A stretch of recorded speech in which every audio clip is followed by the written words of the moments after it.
I didn't kill them. I swear I didn't. But every October, the voices start again, whispering my name from under the basement floor. I didn't come back here to chase ghosts. I came to prove there never were any. That's the first thing I say into the camera, even though my hands are trembling so badly that the lens keeps shaking. The red light blinks in the reflection of the living room window, steady, patient, like a heartbeat waiting for mine to match it. 10 years away, and the house on Maple Street still looks exactly as it did the night the police dragged me out. The boards creak the same way. The wallpaper still peels in the corners. Even the smell, that faint rot of damp wood and something metallic underneath it. I tell my viewers this is just another Halloween upload, a little haunted house piece for clicks. The truth? I haven't slept in 3 days. Every October since I left this town, I've heard the same thing in my dreams. 3 knocks from somewhere below, and then a whisper that sounds too much like my sister's voice saying my name. I pan the camera slowly across the hallway. Dust hangs thick in the air, catching the flashlight beam like static. So, this is where it happened, I say, trying to keep my tone casual. The comment section will love that line. Simple, cinematic. But my throat tightens when I reach the basement door. It's still scarred from where they forced it open. They called them the Maple Street Murders. My parents, my little sister, and, depending on which rumor you believe, someone else who was never found. They said I did it. The detectives smiled politely when they said, insufficient evidence. That was their way of saying we know, but we can't prove it. I didn't kill them, I whisper, more to the house than to the camera. The echo answers back, soft, almost mocking. I try to laugh. These old walls, huh? They always talk back. I walk toward the kitchen, every step pressing a complaint from the floorboards. The power's been cut for years, but the moonlight seeps through the broken blinds, silvering the outlines of the old furniture. I keep narrating because silence makes the whispers seem louder. You know, folks online keep saying this place is cursed. But curses aren't real. What's real is guilt, grief, and bad insulation. Something clicks behind me. I freeze, the camera catching only the tremor in my breath. Old pipes, I mutter, forcing a grin. This place always had bad plumbing. But when I turn, the basement door is ajar. I swear I'd left it closed. The smell rising from below is damp, earthy, like rainwater trapped in soil too long. I step closer, filming the darkness yawning beneath the stairs. People said they heard voices down there after the murders, I tell the camera. Guess we're about to find out if they were right. I reach for the light switch, but nothing happens. Of course. So I angle the flashlight down the stairwell, illuminating the narrow wooden steps descending into black. Dust swirls in the beam, thick as breath. Halfway down, I stop. There it is again. 3 soft knocks. Not loud, not echoing, close. Like knuckles brushing wood. My voice comes out steadier than I feel. See? Pipes. Probably the foundation settling. The camera wobbles. My hands slick with sweat. You guys ever notice, I say, forcing a chuckle, how every haunted house story starts with somebody going into a basement they shouldn't? Yeah. Well, another knock, louder this time. I freeze. Then, A whisper. My name, drawn out like an exhale. Eli. The air turns cold enough that I can see my breath. I back up a step. Nope. No, that's probably the wind through the vent. This place was built in the 50s. I'm still talking, filling the space with sound, the way a kid sings to drown out fear. But I can't stop looking at the far corner of the basement. The beam of my flashlight quivers there, landing on something metallic. A pipe? No, too round, too smooth. Okay, I breathe. That's enough nostalgia for tonight. I turn to climb the stairs, but my foot hits the edge of something soft. The flashlight dips, revealing a half-buried tarp. My stomach twists. There's a faded police evidence tag still tied to it. This was all supposed to be cleared out, I whisper. They said they took everything. The whisper comes again, closer. Eli. I jerk the camera up.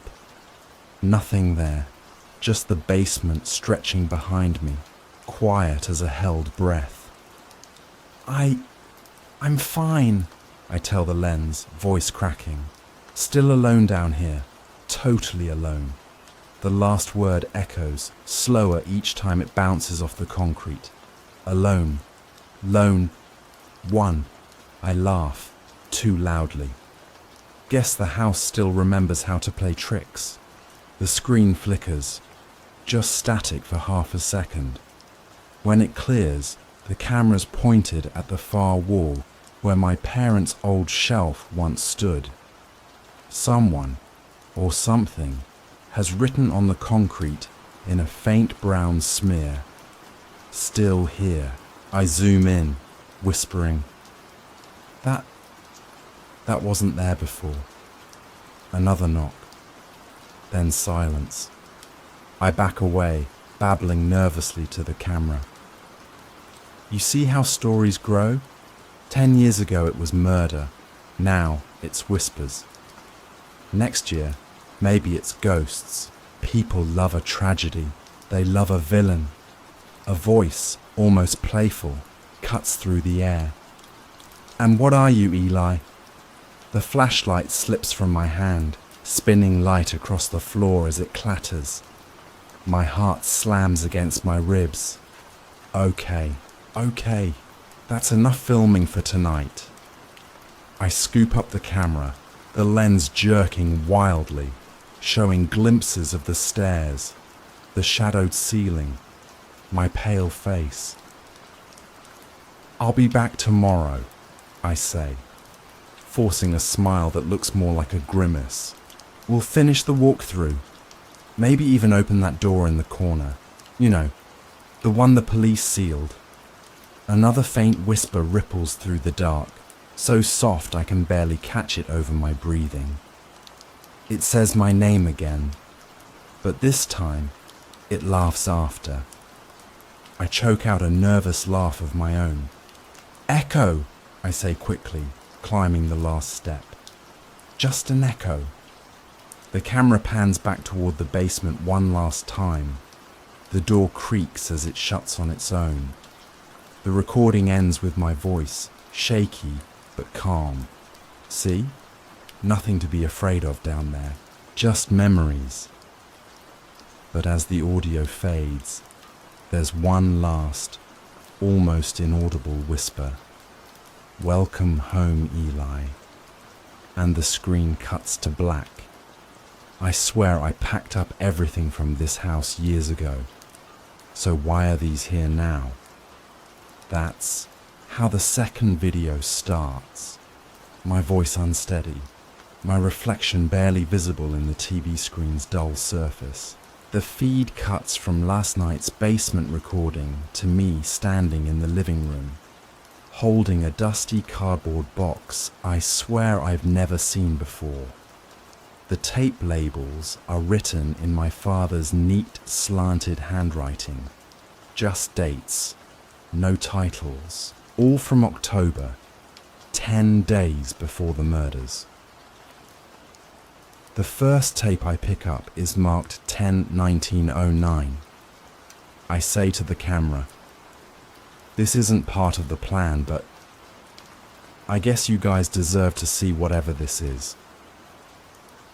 I force a grin, but my eyes keep darting to the basement door behind me.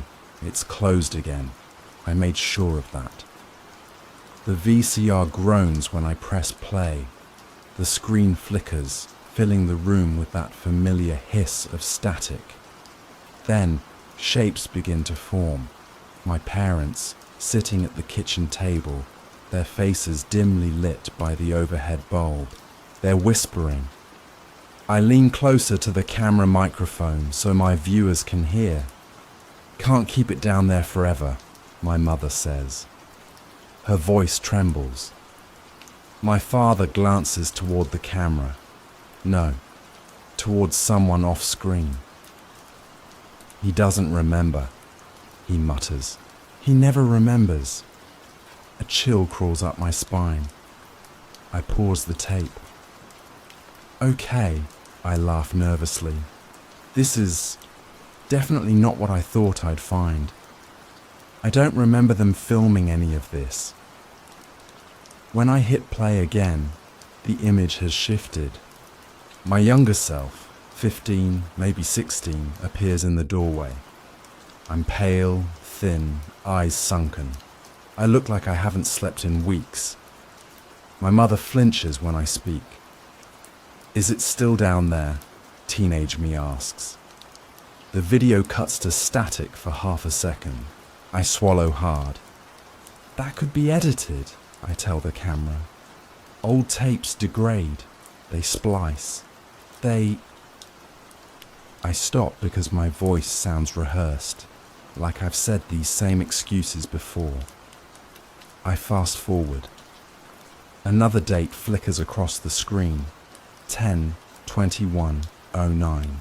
The house looks darker in this one, shadows crawling along the walls. My father's holding a shovel.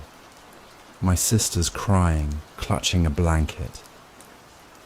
"It was an accident," my mother whispers. "We'll tell them it was an accident." My throat tightens. I mutter, I don't remember any of this." But the way my hands shake when I hit pause makes the lie obvious, even to me. The comments begin flooding the live stream. Who's she talking about? What did they bury? Eli looks like he's about to freak out. I clear my throat. "I'm fine," I insist. "It's just weird, you know? Seeing your family after all this time." But my tone changes when I load the next tape, 10/23/09. This one's worse. The camera's in the basement, pointed at the concrete floor. There's a wet patch spreading in the corner. My father's voice says, "Don't film this, Eli." My own younger voice replies, "You told me to keep a record." I pause the footage again, breathing hard. That's not me," I whisper. "That can't be me." The audience doesn't buy it. I can feel them watching, waiting for me to break. So I keep talking. "Maybe someone found my old camcorder. Maybe this is fake. People love to mess with unsolved cases." But my words feel hollow. When I press play, the tape resumes. My mother's sobbing. My sister's begging someone to stop. My father shouts something about keeping it quiet before the neighbors hear. Then the camera tilts, just enough to catch a pale arm sticking out from under the tarp. I stop breathing. "That's a trick of the light," I say quickly. Could be a doll, could be anything. But then teenage me leans into the frame, whispering something to the camera. The sound is muffled, but I recognize my own voice saying, "No one will find her if we keep her with the others." The tape warps. The screen goes black for 3 full seconds. Then a new image fades in. Me again, alone this time, sitting at the kitchen table, staring directly into the lens. My eyes are vacant. It's quiet now, I whisper on the tape. They've stopped moving. I slam stop. The room goes silent except for my ragged breathing. I mutter to myself, they said there were 3 victims. Mom, Dad, Lily, that's it. Just 3. My voice rises. There wasn't anyone else. There wasn't. From somewhere in the static of the paused video, a faint sound leaks through. A child's giggle, distorted, far away. Then, softly, another whisper. You forgot me. The TV flickers. I swear, just for a moment, the reflection in the glass isn't mine. It's younger, eyes blacked out by shadow. I back away, bumping into the camera tripod. I should stop, I tell my viewers. We'll go through the rest later. I'm just tired. But then I see it. The box still half full of unlabeled tapes. Some are newer, shinier. One of them has a date from this year. How could there be new ones? I ask aloud. No one answers. I kneel and pull the latest tape free. My name is written on it, just my name. Okay, I whisper. Someone's definitely been in this house. I push it into the VCR, against my better judgment. The screen fills with static again, then steadies. It's me, now, filming from the same angle, wearing the same clothes I'm wearing right now. On screen, me looks up from the camera and smiles faintly. It's okay, Eli, the version of me says. You'll remember soon. I freeze. The sound of my own voice echoing from the TV makes my stomach twist. That's not me, I whisper. But the lie sounds smaller this time. The tape ends with a single frame. Grainy, dark, but clear enough to show the basement door swinging open by itself. I step back, shaking my head. No, I murmur, that's old footage. Has to be. The whisper returns, so faint it barely registers. Come back down, Eli. I stare at the basement door. My pulse drums in my ears. The camera's still recording when I mutter, That's not me on the tape. But the screen shows the truth anyway. My reflection, grinning faintly, lips moving out of sync with my own. The weirdest part isn't that the tape showed me, it's that I don't remember recording it. That's how the next upload starts. My voice sounds calm, too calm, like I'm rehearsing something I don't quite believe. The video opens with me sitting in the living room again. Morning light filters through dusty curtains, cutting pale stripes across my face. The box of tapes is gone. I tell my viewers I've locked them away, but I don't say where. Truth is, I don't remember putting them anywhere. There's a tightness in my voice as I talk about what happened last night. How the power flickered. How the basement door kept creaking even when the house was still. I laugh it off, say, this place is old, you know. Houses breathe. But my eyes keep drifting toward the stairs. The chat replays in my head. People said they saw something behind me in the last video, a figure standing at the bottom of the basement steps. I told them it was compression artifacts, some kind of light glitch. But now, reviewing the footage frame by frame, I can't find the part they're talking about. The video skips, jumps, rewinds itself like someone edited it in my sleep. Outside, the October wind scrapes against the shutters. Somewhere deep in the house, a faint tapping starts. 3 soft knocks. I stop mid-sentence. See? The pipes again, I mutter, forcing a grin. Always the pipes, but the sound doesn't stop this time. It becomes a rhythm, slow and deliberate, echoing up through the floorboards. I pick up the camera and start walking toward the basement. My breathing's too loud in the mic. Some of you think this is fake, I say, that I'm making it up for views. But you heard it, right? That knocking. It's real. The camera catches my reflection in the basement window. My face looks pale, drained, but there's something else, like another shadow behind my shoulder, just out of focus. When I turn, it's gone. I descend halfway down the stairs and pause. You know, I whisper, when I was a kid, my sister used to play this game with me. She'd hide in the basement and knock 3 times when she wanted me to find her. I hated it. She'd always wait until it was dark. A long pause. Then the same pattern. 3 knocks. My smile fades. That's not funny, I say softly. If anyone's down here, just stop. No answer. Only the low hum of static seeping from somewhere nearby. When I reach the bottom step, I notice the tarp from the first night is gone. The concrete underneath is damp again, darker around the edges. The smell, wet earth, iron, and something faintly sweet. I whisper, I didn't dig anything up. I swear I didn't. The camera glitches, skips a second of footage. Suddenly, I'm standing in front of the far wall, hand pressed against the cement. My voice sounds different, hollow, distant. They built over it, I say. They thought that would keep her quiet.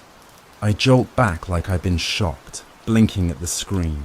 What did I just say? The comment feed explodes. Who's her, Eli? You said built over what? He looks like he's sleepwalking. I rub my temples, muttering, I didn't say that. You heard wrong. You all heard wrong. Another knock. Closer.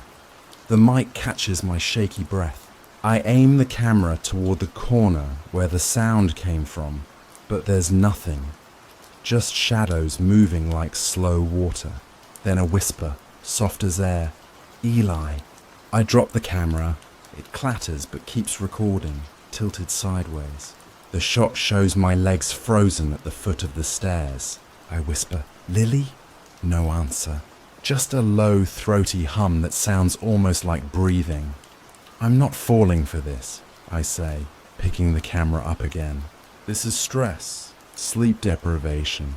The mind plays tricks. Still, I back away, my flashlight beam trembling across the walls. It lands on the old family portrait stacked near the water heater. Faces warped with mildew. My sister's picture has been smeared, her eyes scraped out. I didn't do that, I mutter quickly. Someone's been in here. Someone's trying to mess with me. I climb back up the stairs, but the air feels heavier with every step, like walking through smoke. My phone buzzes. It's a notification from the livestream app, a new message pinned at the top. We hear her too. I freeze halfway up the stairs. Who? I whisper. Who's her? The house answers for me. A soft laugh echoes from below. Light, childlike, impossible. When I turn the camera toward the basement again, the door slams shut by itself.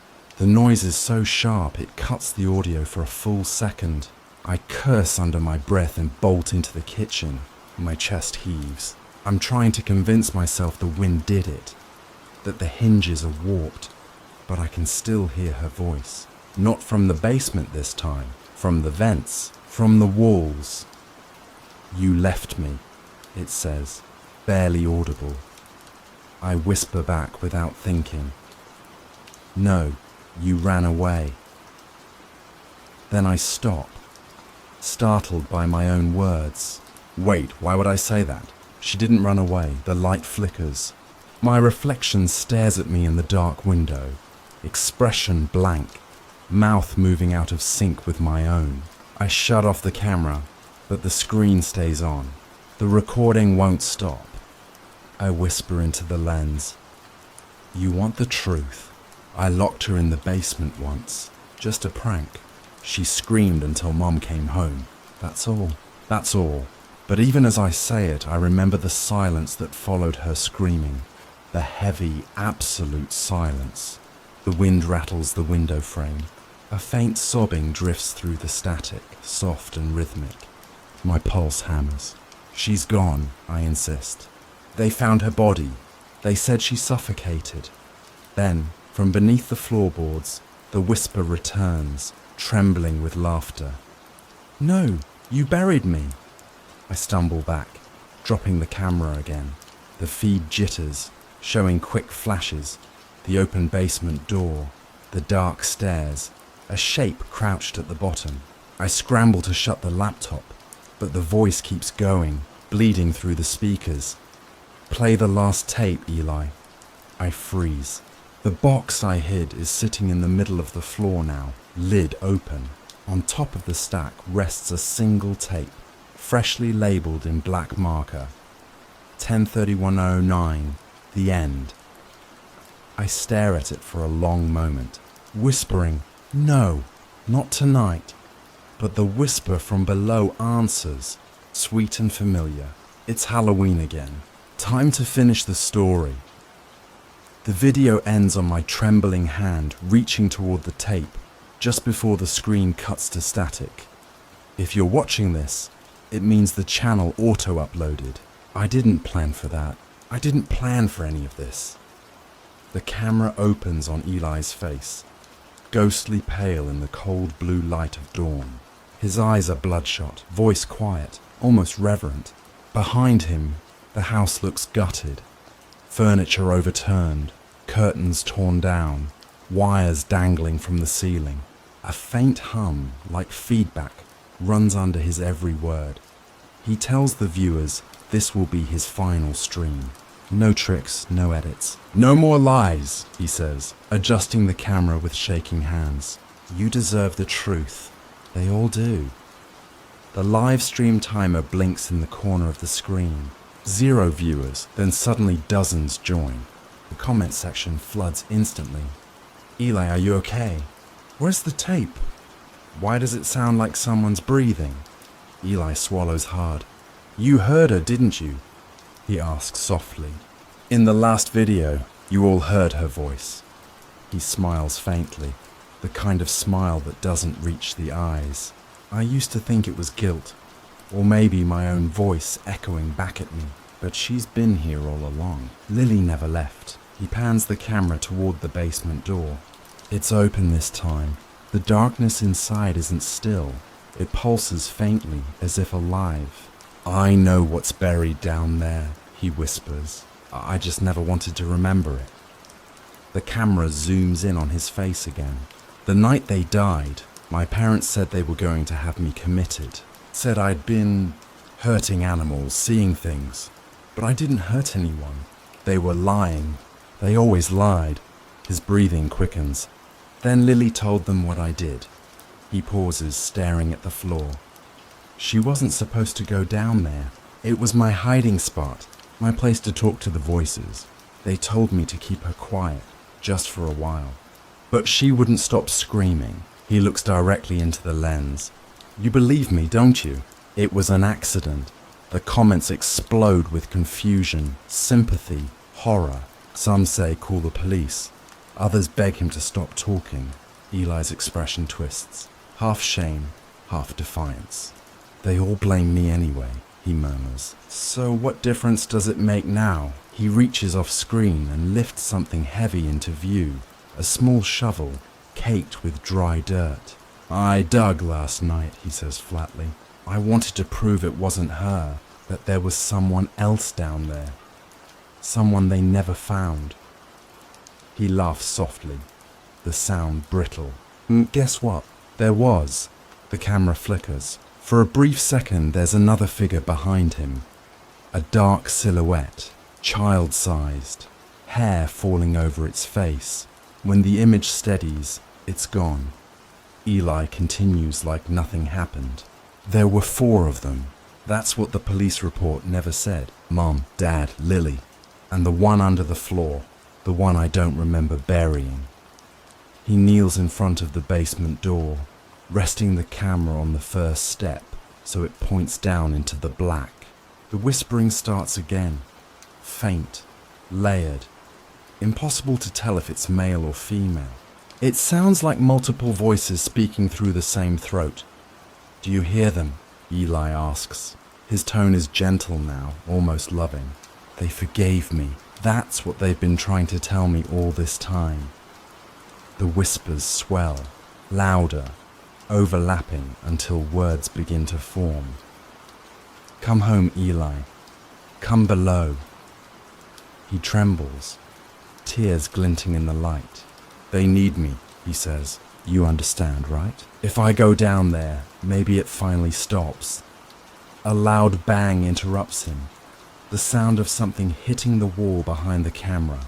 Eli flinches, then laughs shakily. Guess they're getting impatient. He turns back to the lens, his eyes glassy. Before I go, I want to say something. You shouldn't believe everything you see online. People edit, people lie. Even I lied.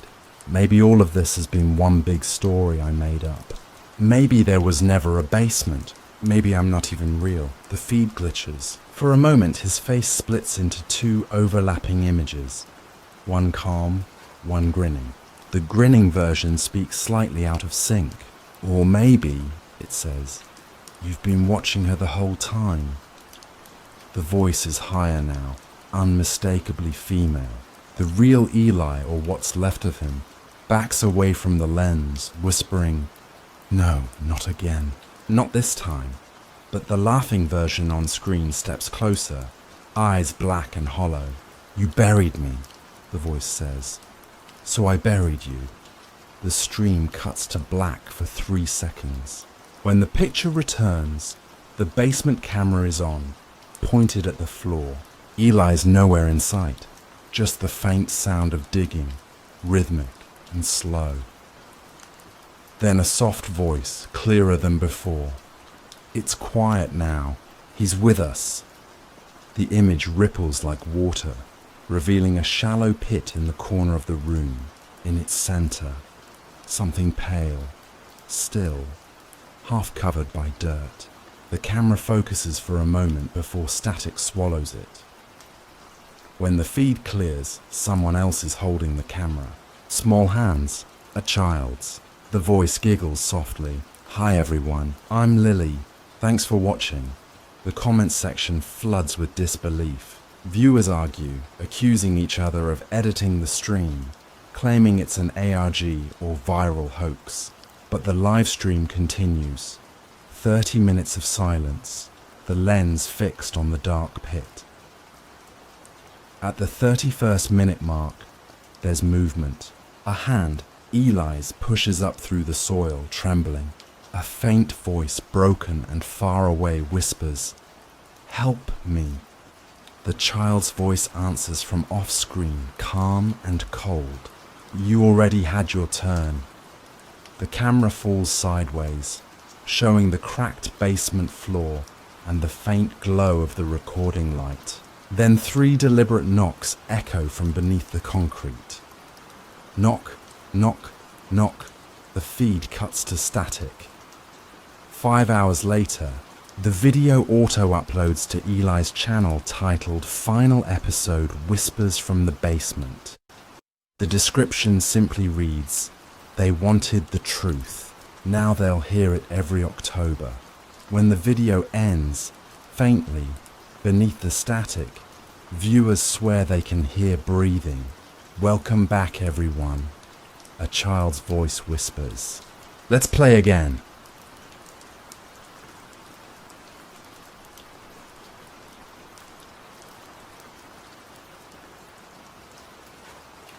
Story number 2.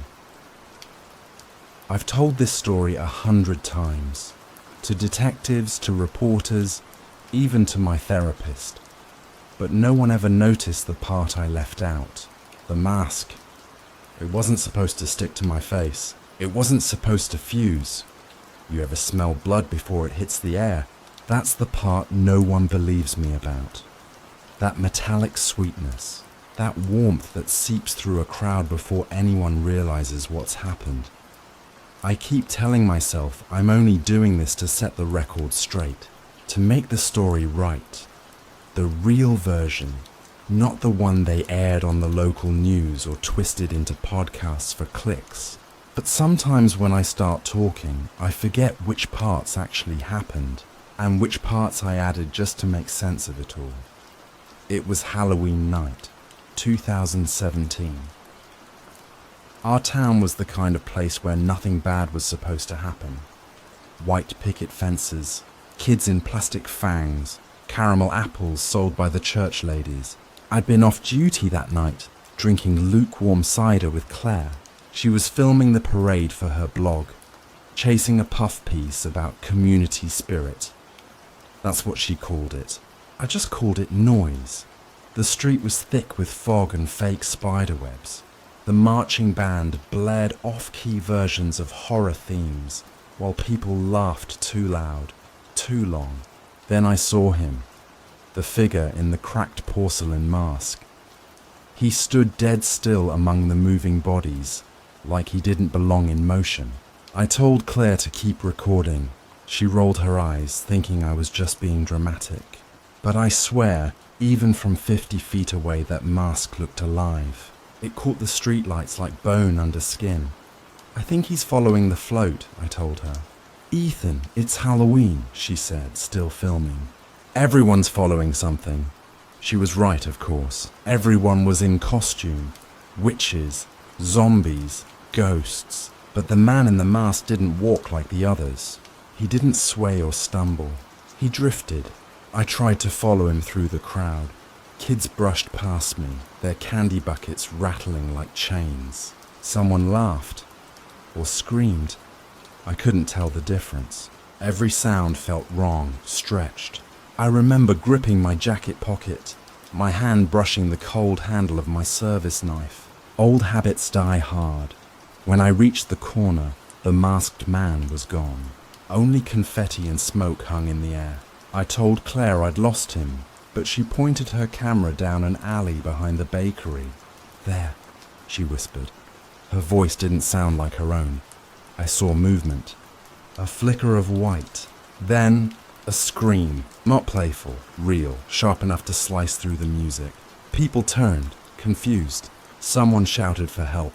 I started running, and this is the part I always mess up when I tell it, because I remember chasing the man. I remember the mask turning toward me, the crack along the jawline widening like a grin. I remember the sound of metal striking flesh, but I don't remember who swung first.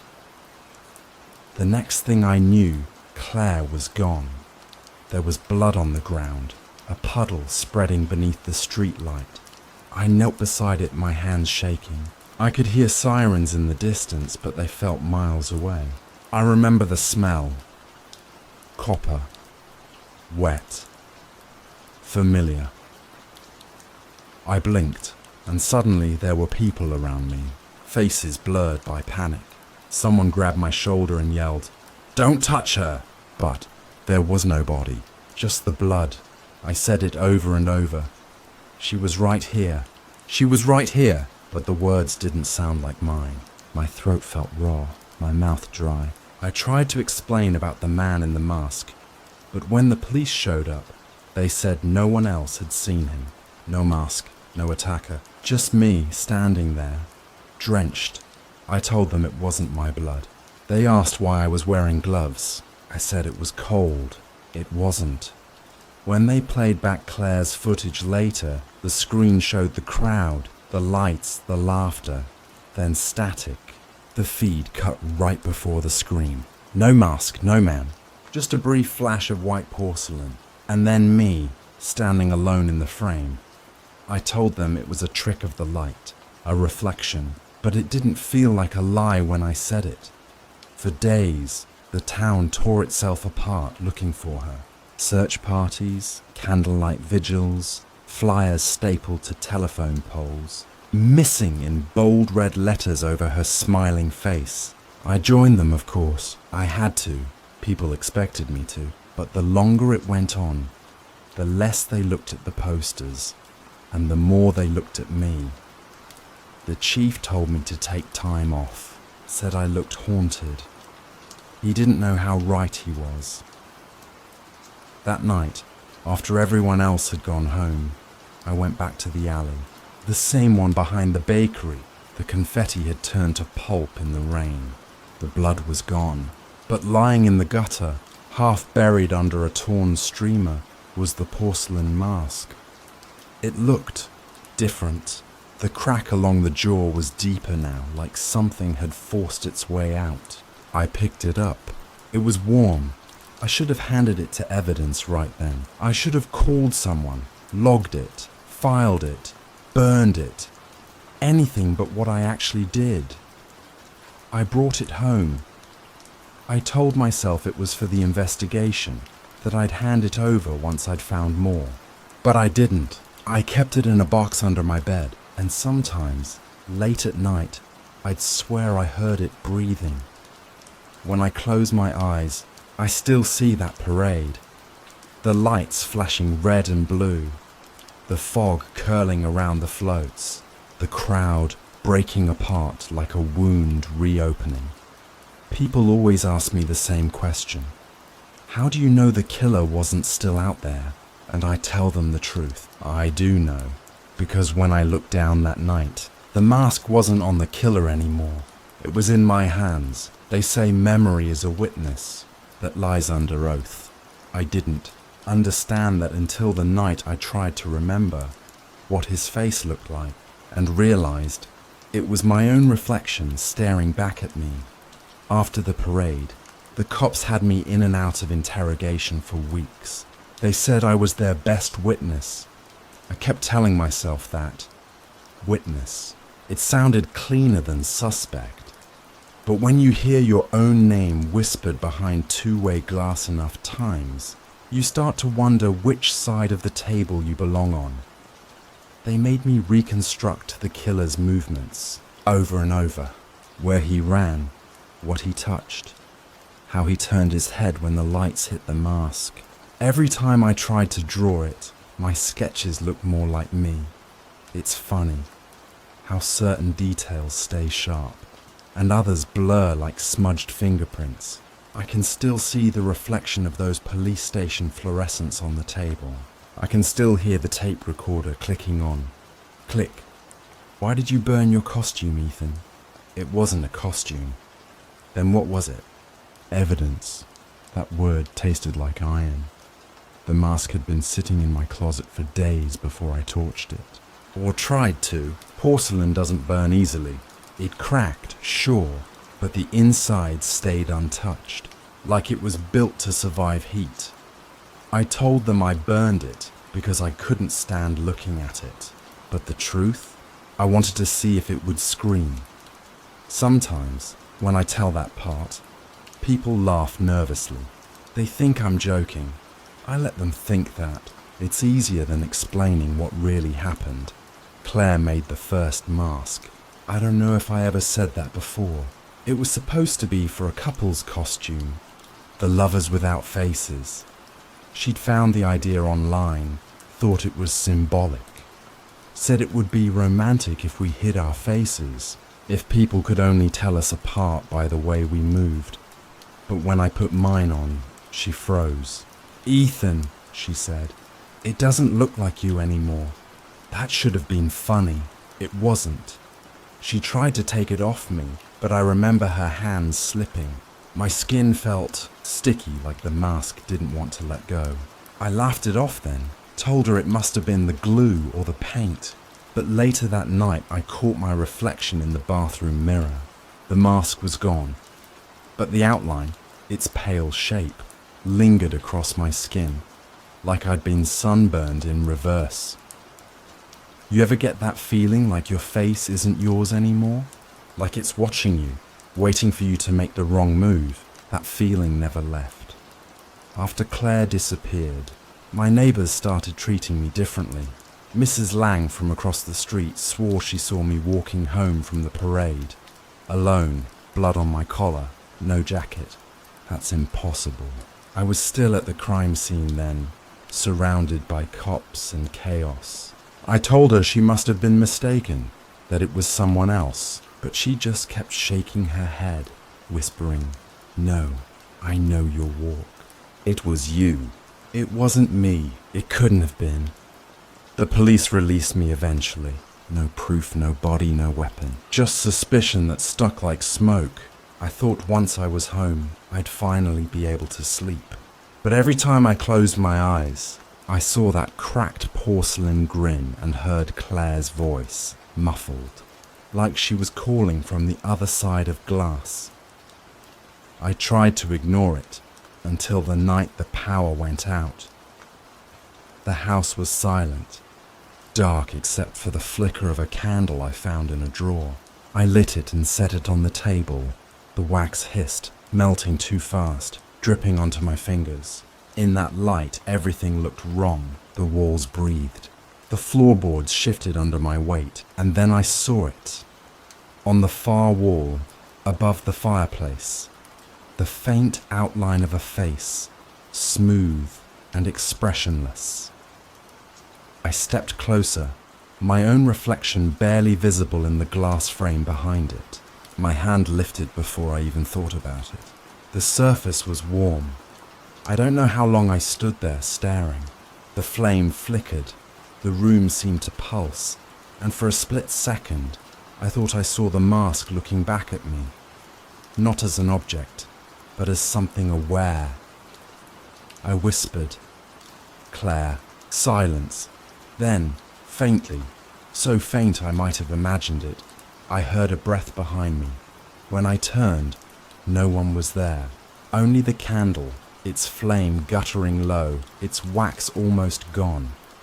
That's when I noticed the mirror across the room, fogged over, even though the air was cold. I wiped it with my sleeve, and my stomach dropped. There were fingerprints on the glass. Too many, layered over each other, smeared and warped, as if someone had been pressing their face against it, over and over. I stepped back.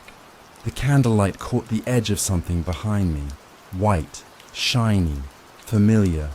The mask. It was on the table, the one I'd burned. I told myself it wasn't real, that it had to be a trick of my mind, a memory bleeding into the present.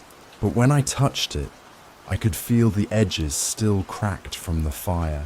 The heat had twisted it, warped the jawline into something that almost looked like a smile. I tried to laugh, but the sound broke halfway out of my throat. I remember thinking, if I didn't kill her, who did? That's what I still tell myself sometimes, that I didn't do it, that the mask just found its way back. The investigation ended months later, quietly. They never found Claire. People moved on. The town forgot, but I didn't. I couldn't, because every time I went down into my basement, I'd feel it, like the air was thicker down there, heavier. And on some nights, when the wind hit just right, I could swear I heard it shifting, porcelain scraping against concrete, breathing, waiting. The police told me once that the killer's fingerprints had melted into the mask, that they couldn't pull a clean sample, said it was almost like the material absorbed them, swallowed them whole. They asked if I knew why that might happen. I said no, but I never told them the truth. I never told them. It's still in my basement. It's still in my basement. I didn't mean to say that out loud, but once the words were out, the air seemed to listen.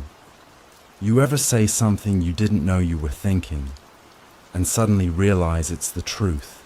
That's what it felt like. The mask wasn't gone. It had never left. I thought maybe if I showed you, if I recorded everything, it would make sense. People believe what they can see, right? Cameras don't lie. But when I went down there with the recorder, I found out that sometimes they tell different truths. The stairs creaked the way they always had, damp and old. The kind of sound that doesn't echo. It clings. I set the camera on a tripod, hit record, and told myself this was evidence. Just another statement for the file. Nothing more. The beam from my flashlight trembled across the concrete floor. I could see the edges of boxes, paint cans, an old workbench, and then that familiar shape under the plastic tarp. I swear I hadn't been down there since the night of the fire, but there it was, exactly where I'd left it. The camera's red light blinked. "Rec," I remember saying. "All right, if you're down here, show yourself." I don't know who I was talking to, the mask, Claire, or whatever's been following me since that night. For a moment, nothing happened. Then a faint scratching noise came from beneath the tarp. Slow, deliberate, like fingernails against glass. My breath caught. "There's no one here," I whispered, even though my voice was shaking. When I pulled the tarp away, the mask stared up at me, cracked but whole. It looked cleaner than before, polished somehow. The surface reflected the flashlight beam like water. I leaned closer and saw my reflection staring back. Only it blinked a second too late. I stumbled back, knocking the tripod over. The camera clattered against the floor, still recording. The lens caught my boots, the flashlight rolling, the mask shifting slightly as if breathing. The rest of the footage is strange. I've watched it a dozen times, and it's never the same twice. In one version, I hear footsteps circling me. In another, there's whispering, soft, rhythmic, like someone praying in reverse. But every version ends the same way. The camera pans up on its own and catches a glimpse of me, except it's not me. The eyes are wrong, too dark, too still. I sent the tapes to the police. They said the files were corrupted. When they played them back, all they got was static and half-second flashes of white. One detective told me it looked like frozen lightning. That night, I played the footage again, frame by frame. In the final second before the screen cut to black, there was a shape in the corner, tall, pale, and wearing the same porcelain mask. Only this time, the camera was pointed at me. I remember thinking, someone tampered with this. But then I saw something that made my blood run cold. In that frame, behind the figure, the reflection in the lens wasn't the basement. It was the parade, the lights, the crowd, Claire. I paused it there, zoomed in. Claire was looking straight at the camera, her mouth open, eyes wide. Not in fear, but like she was trying to speak. I whispered her name. The audio glitched. Then, clear as anything, I heard it. Her voice. Ethan. Just once. I rewound it 10 times, trying to convince myself it was interference. But every time she said my name a little louder, a little closer, that's when I realized. I wasn't hearing it from the computer. It was coming from the basement stairs. I turned, but the lights had gone out. The only illumination was from the screen, her frozen face staring at me. I grabbed my flashlight and aimed it toward the steps. Halfway up, something white moved. I shouted, "Claire!" No answer, just the slow creak of a single step. I backed up, the beam shaking across the concrete until it landed on the mask. No, not the mask. Someone wearing it. Standing in the middle of the basement, head tilted slightly. I wanted to run, but my legs didn't move. The figure raised a hand, motioned toward the camera on the floor. The lens turned automatically, pointing at me. My voice cracked. "Who are you?" A whisper came through the static. "You know." Then everything went black. When I woke up, it was morning. The camera was still rolling. Battery dead, timestamp frozen at 3:06 a.m. The mask was gone again. I told myself it was a dream, that I'd passed out from stress. But when I checked the footage one last time, I noticed something I hadn't before. My hand. It was resting on the mask before the blackout. My fingertips pressed against the surface like they were sinking into it. That's impossible. Porcelain doesn't bend. The police stopped returning my calls after that. They said I was harassing the department, that the case was closed. I tried to show them the video, how the mask moves, how the reflection changes, but they told me I doctored it. Maybe they're right. Maybe I wanted so badly for it to be real that I made it real. Maybe that's what happens when guilt festers. It gives shape to the things you refuse to admit. But sometimes, when I wake up in the middle of the night, I can still hear the clicking of the tape recorder, the faint hum of wreck. And once, I swear this happened. I heard Claire's voice again, clear as day. She said, "Stop recording." I froze, staring into the lens, but the words came from behind me. I turned slowly. The flashlight beam caught something glinting at the edge of the frame.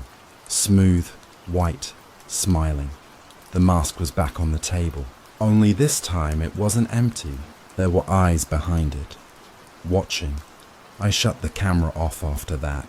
Haven't recorded since, but sometimes when I close my eyes, I can still see the red light blinking. Still hear my voice saying things I don't remember saying. And the worst part, in one of the recordings, the voice doesn't sound like mine anymore.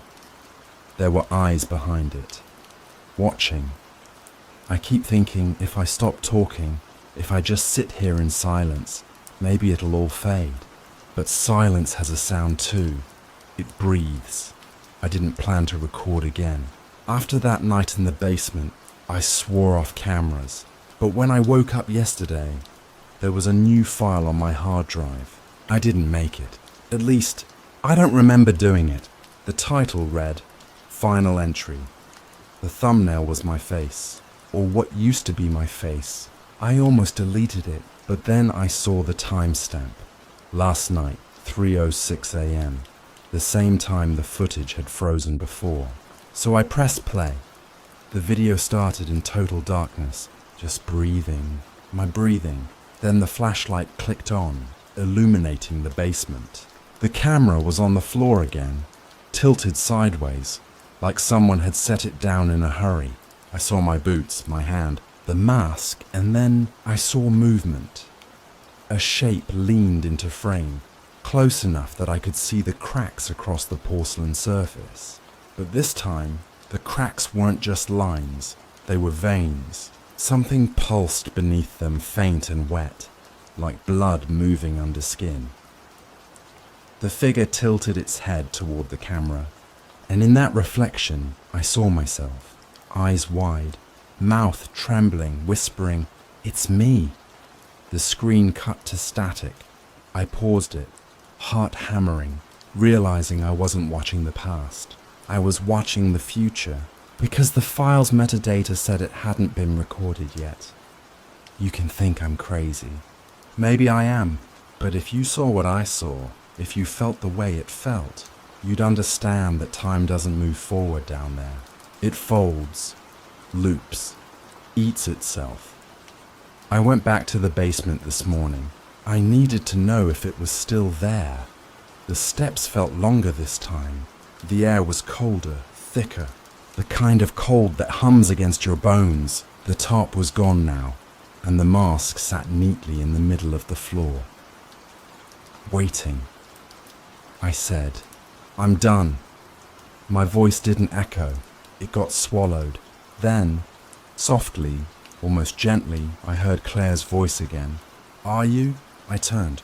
She was standing in the corner, pale, eyes black around the edges like smoke curling inward. Her mouth moved slower than her words. "You said it wasn't your fault." "I didn't kill you," I whispered. She smiled. "Then why are you wearing his face?" I didn't understand at first. I reached up, touched my cheek. My fingers brushed something smooth, cold. The mask. I don't remember putting it on. I don't even remember picking it up. But there it was, fused against my skin.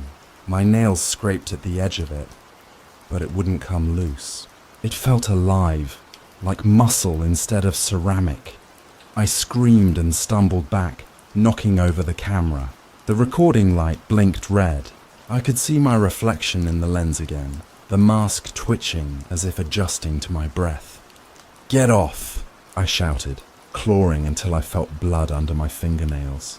But the mask didn't move. It only whispered back, "You invited me." My hands trembled. I fell to my knees. The flashlight flickered and died. For a moment, the only light was that blinking red dot from the camera. One slow pulse at a time. That's when I saw them. Faces in the dark. Dozens of them. All wearing masks just like mine. Some broken, some smooth, all silent, watching. I tried to crawl away, but they didn't move closer. They didn't need to. I could feel them inside my head, breathing with me, through me, and Claire. She stepped forward, her eyes reflecting the red light. "You never took it off, Ethan," she said softly. "Not that night. Not ever." Something inside me snapped. The images rushed back. The parade, the screams, the blood on my gloves. I told everyone I was chasing the killer, but I wasn't chasing anyone. I was running toward a mirror. I remember holding the knife. I remember her screaming my name. I remember the mask splitting as I struck. It wasn't supposed to fuse. It wasn't supposed to remember. I thought I was hunting a murderer, but all this time, I've just been trying to forget that it was me. The faces in the dark started to fade, one by one, until only Claire remained. Her voice was calm now. "The mask doesn't punish," she said. "It preserves." Then she was gone. The flashlight flickered back on for just a moment. I looked down. My hands were covered in blood again, not fresh. Old, dried, cracked like the porcelain. I laughed, or maybe I cried. I can't tell the difference anymore. Upstairs, sirens began to wail. Red and blue lights pulsed through the basement window, coloring the mask in streaks of color. Someone must have heard me screaming. Maybe they'll find this recording too. Maybe they'll finally know the truth. But the truth doesn't matter now, because when I tried to pull the mask off again, pieces of my skin came with it. Underneath there wasn't flesh. There was just more porcelain. Smooth, white, endless. I dragged myself toward the camera, the red light blinking faster like a heartbeat. I wanted to say something to you, to warn you maybe, but my jaw barely moved anymore. I managed one sentence before the tape cut out. "If you're watching this, don't trust your reflection. The feed distorts after that. You can still hear faint breathing, then a slow scraping sound. Porcelain against concrete. The final frame freezes on my face, or what's left of it. The mask no longer cracked, perfectly smooth, perfectly still. And if you look closely, if you pause it right before the screen fades to black, you'll see something moving in the lens. A second face, right behind the camera, watching you." Story number 3. You've all heard the Halloween story about the house that screamed, but no one ever told you what was really behind that door. Maybe because I'm the only one who knows. Everyone thinks the screaming started after she died. That's the part they got wrong. It started while she was still breathing, and I was the one who locked the door. You ever hear a scream so human it sounds like it's begging you to help? But you know, deep down it's not alive anymore. Yeah, that's how it started for me. I wasn't planning to talk about this again. The story's already out there. Every Halloween, someone drags it up for clicks. The house that screams beyond the door. They show the same grainy photo, the same shaky recordings, pretending they know what happened. But they don't. I do, because I was the one who went inside. Back then, I wasn't a YouTuber. I was a journalist. Local paper, obituaries, missing pet notices, boring stuff. But that October, the editor sent me to cover a ghost story revival. The townsfolk were buzzing about a house on Elmridge Road, abandoned for decades. But recently, people swore they heard something coming from inside. Screams. A woman's voice. Sometimes crying, sometimes laughing. I remember laughing it off too. Small towns run on gossip and ghosts. But when I pulled up to that house, everything felt wrong. It wasn't the kind of spooky you expect, not cobwebs and bats. It was stillness, like even the air didn't want to move. The grass was dead, though no frost had come yet.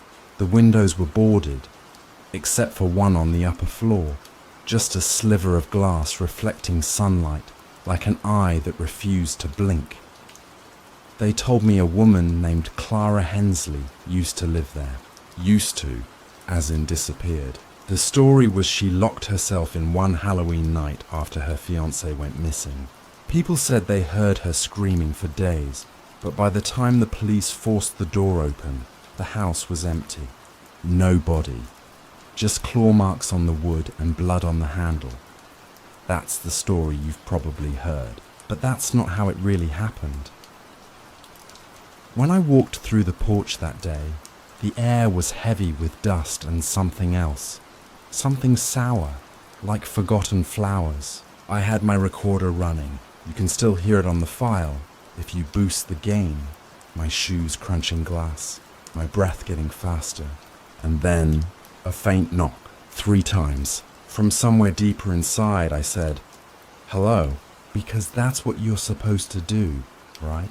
Act professional. Pretend you're not terrified. No answer, just silence. I almost turned back then. God, I wish I had. But there was something about the door at the end of the hallway. You could see it even through the dust, a dull, chipped blue. The kind of blue that looks like it forgot it was once bright. Locals called it Clara's door, said it led to the basement, though the blue paint didn't match anything else in the house. It didn't even look old, it looked freshly painted. I walked closer, recorder still running, describing everything like I was filming a documentary. But my voice, when I listen back now, it sounds strange, nervous, shaky. I kept saying things that don't make sense. She told me it would still be locked, or I shouldn't be here alone again. Again. The thing is, I didn't remember ever being there before. At least I didn't then. I reached the door and pressed my hand to it. It was cold, not house in autumn cold. Colder than that, like metal in winter. And I swear, I felt it pulse once under my palm, like a slow heartbeat. I told myself it was just my nerves, maybe blood rushing. That's when I noticed something else. Around the doorframe, faint scratches, hundreds of them, layered over each other. They weren't random. They formed words, if you looked closely enough. Most had faded, but one line was still readable. "Don't open it. Not again." I backed away. The recorder captured me muttering, "Not again. What do you mean again?" But I don't remember saying that. Then came the sound. It started low, like someone humming under their breath. Then it rose into something raw, desperate. A scream that wasn't loud so much as near, like it came from the other side of the door. I ran. I wish I could say I was brave, that I stayed to document it. But I ran, out the front door, tripping over the porch steps, straight to my car. Drove home and didn't look back once. The next morning, I went through my recordings. Nothing at first. Then, right before I shut it off, I heard a whisper. Faint, female, saying my name. I tried to tell myself it was just audio feedback. That's what journalists do. We rationalize. But the whisper said my full name, and Clara had been dead or missing for over 50 years. That's when I stopped sleeping. I didn't go back to the house after that. Not for a long time. But every Halloween, I'd hear about it again. Kids breaking in, running out screaming, claiming they saw someone behind that blue door. And every time, someone would mention a man seen watching from across the street. Filming, not helping. They said he looked like me. I know how that sounds. I wasn't there. I swear I wasn't. But the thing is, I still have that footage. And there's a frame, just one, where you can see the door opening, slowly, from the inside. I tell myself it's just light, a shadow, maybe even a trick of compression. But then, when I zoomed in, I saw her face. Or maybe mine. That's the part I've never shown anyone. Not even on this channel. You wanted the truth about the screaming house? This is it. But don't think for a second that story ended there. Because 10 years later, on another Halloween night, I went back. And that's when I found the tapes. You ever hear your own voice say something you swear you never said? Because that's what started happening after I found the tapes. They were in a shoebox, tucked behind a crumbling wall in the basement of the Hensley house. The same basement I told myself I'd never step into again. I went back 10 years after that first investigation, telling everyone it was for closure. Truth is, I just wanted to prove I hadn't imagined it all. But when I pulled that box out and saw the labels, each one written in trembling black ink, October 31st, do not play. I felt that same cold pulse I'd felt when I touched the blue door, like something in the house recognized me. I brought them home. Dumb, I know. I could have handed them to the cops or an archivist or anyone else, but curiosity is a sickness, and mine's terminal. I still remember pressing play on the first one. The tape hissed for a full 30 seconds. Static, soft and uneven, like distant wind. Then a voice, brittle and slow, whispered, "If you found this, it means the door opened again." I froze. It was her, Clara, or at least I think it was. The tone was dry, weak, but deliberate. "It knows you came back," she said. "It always brings them back." The sound warped, the pitch rising and falling until her voice cracked into something else, a noise that wasn't quite human, like breath caught inside metal. I stopped the tape immediately. My hands were shaking, but I laughed, trying to sound casual for the recording. "Distortion," I said out loud. "Just magnetic bleed." Then I rewound it. When I hit play again, Clara's voice changed. It wasn't weak anymore, it was calm. Too calm. "Stop pretending, Daniel. That's my name." She said my name. I dropped the player. The tape spun in slow circles on the carpet, still whispering as I scrambled to shut it off. I told myself it was a coincidence. Maybe a common name. Maybe a hallucination caused by exhaustion. But somewhere deep inside, I knew better. Clara had been waiting for someone. Maybe for me. I didn't sleep that night. The next morning, I drove out to talk to Mr. Griggs, the last surviving neighbor from when Clara lived there. He answered the door wearing an old flannel robe, the smell of dust and tobacco drifting out behind him. "Clara Hensley?" I asked. "Do you remember her?" He squinted at me, then nodded slowly. "Oh, everyone remembers Clara," he said. "She was a sweet girl. Lonely, though, always talking to herself. Or maybe not to herself. That last part made me pause. What do you mean?" He leaned closer. "She used to say there was someone else in that house. Not a man, not a ghost. Just something she called the thing behind the door." I asked if he'd ever heard the screams. His eyes clouded. "Once," he said. "But it wasn't her screaming. It was whoever opened that damn door." Then he smiled. A strange, empty smile, and shut the door in my face. When I went back a week later, his house was empty, windows boarded, mail piling up on the porch. The sheriff said he'd moved to a care facility up north, but no one could tell me where. That's when I started hearing things at home. Not loud, just faint, almost polite sounds. The click of a tape recorder, the hiss of static in the dark. Once, I woke up to find one of the cassettes lying on my pillow, even though I kept them locked in my office. I told myself I was sleepwalking. People do weird things when they're under stress. But then I played the second tape. This one started differently. No static. Just silence, long enough that I thought it was blank. Then Clara's voice, close to the mic, whispering like she was in the same room. "You don't remember, do you?" Her tone made my stomach twist. "You were there," she continued. "You said you'd help. You promised you wouldn't open it." My throat went dry. I could hear my own breathing in the background of her recording. It was my voice, my exact rhythm. "Okay," I told myself. "Deep fake, old tape contamination. There's an explanation." But I couldn't explain why the sound of her crying synced perfectly with the timestamp on my old footage, the one from 10 years ago when I claimed the door opened by itself. I started checking the tapes obsessively every night, trying to catch her saying something new. I even started answering her, talking to the voice like it could hear me. Sometimes I'd ask questions, and she'd pause before replying, like she was waiting for me to finish. "Where are you now, Clara?" I'd whisper. "Behind," she'd reply. Always the same word. Behind what? Behind me? The third tape was shorter. It began with a single line that made my blood run cold. "It's still here, waiting for you." I laughed when I heard it, nervously.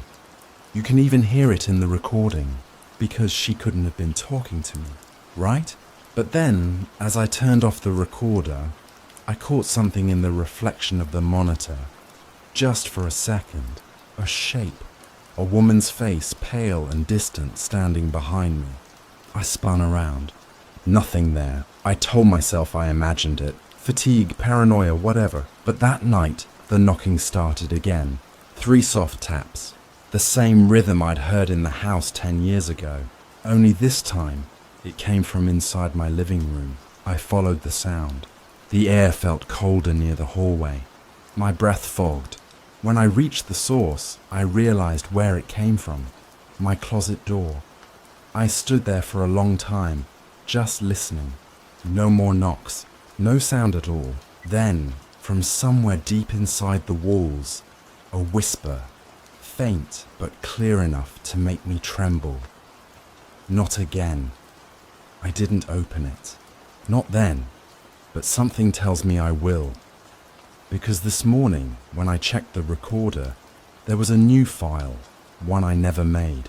It's dated October 31st, and I can hear myself on it, saying, "Let's open the door." You ever wake up knowing something terrible is about to happen? Like your body remembers before your mind does. That's how it felt that morning. October 31st. 10 years since the night I first heard the screams. And the same date stamped on that new recording that I swear I didn't make.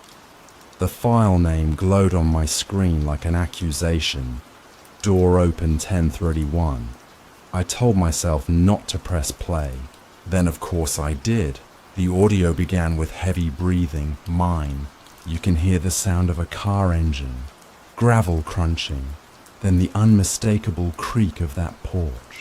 My voice says, "We'll do it together this time." But there's no one else speaking, no footsteps, just me. I don't remember going back there that night. I swear I don't. But when I checked the car, there was dirt on the pedals and the same blue paint flaking off the trunk. I don't own blue paint. I told myself it was coincidence, or maybe an old clip I'd somehow mislabeled. But when I fast-forwarded through the file, I heard something that made my blood freeze.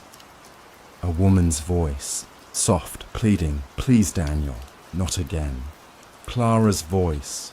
That's when I stopped pretending this was just about journalism, or curiosity, or even guilt. Whatever was on the other side of that door, it still wanted me.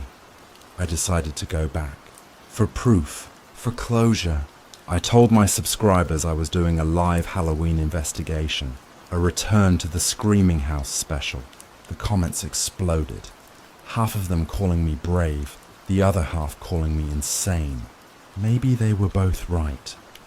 When I arrived at Elm Ridge Road, the sun was already sinking. The house looked smaller than I remembered, swallowed by vines and fog. I went live as soon as I stepped out of the car. My voice shook, but I covered it with jokes. "If this goes wrong, at least it's good content," I said. Nobody laughed. The inside smelled like mildew and rot. Dust motes floated in the beam of my flashlight like ghosts pretending to be visible. Every board creaked under my weight like the house was reacting, recognizing me. I kept talking to the camera, narrating every step. We're in the front hall now. The blue door should be at the end of this corridor. I said it like a tour guide, like if I spoke enough words. I could drown out the silence pressing against my skull. When I reached the end of the hallway, there it was. The door, still blue, still wrong. The paint looked fresh again, glistening slightly, as if someone had just brushed it on. I set up the camera tripod, took a breath, and tried to steady my hands. Then before I could stop myself, I asked out loud, "Clara, are you here?" The reply came immediately. 3 knocks. Slow. Precise. The chat exploded with messages. OMG. Is this real? Dude, get out. But I stayed, because the knocks weren't random. They matched the same rhythm from the tapes. "Clara," I whispered, "what do you want from me?" The door handle twitched, not violently, just a small deliberate movement like a finger flexing. Then a voice, faint and wet-sounding, slid through the wood. "You promised." I stumbled back, shaking.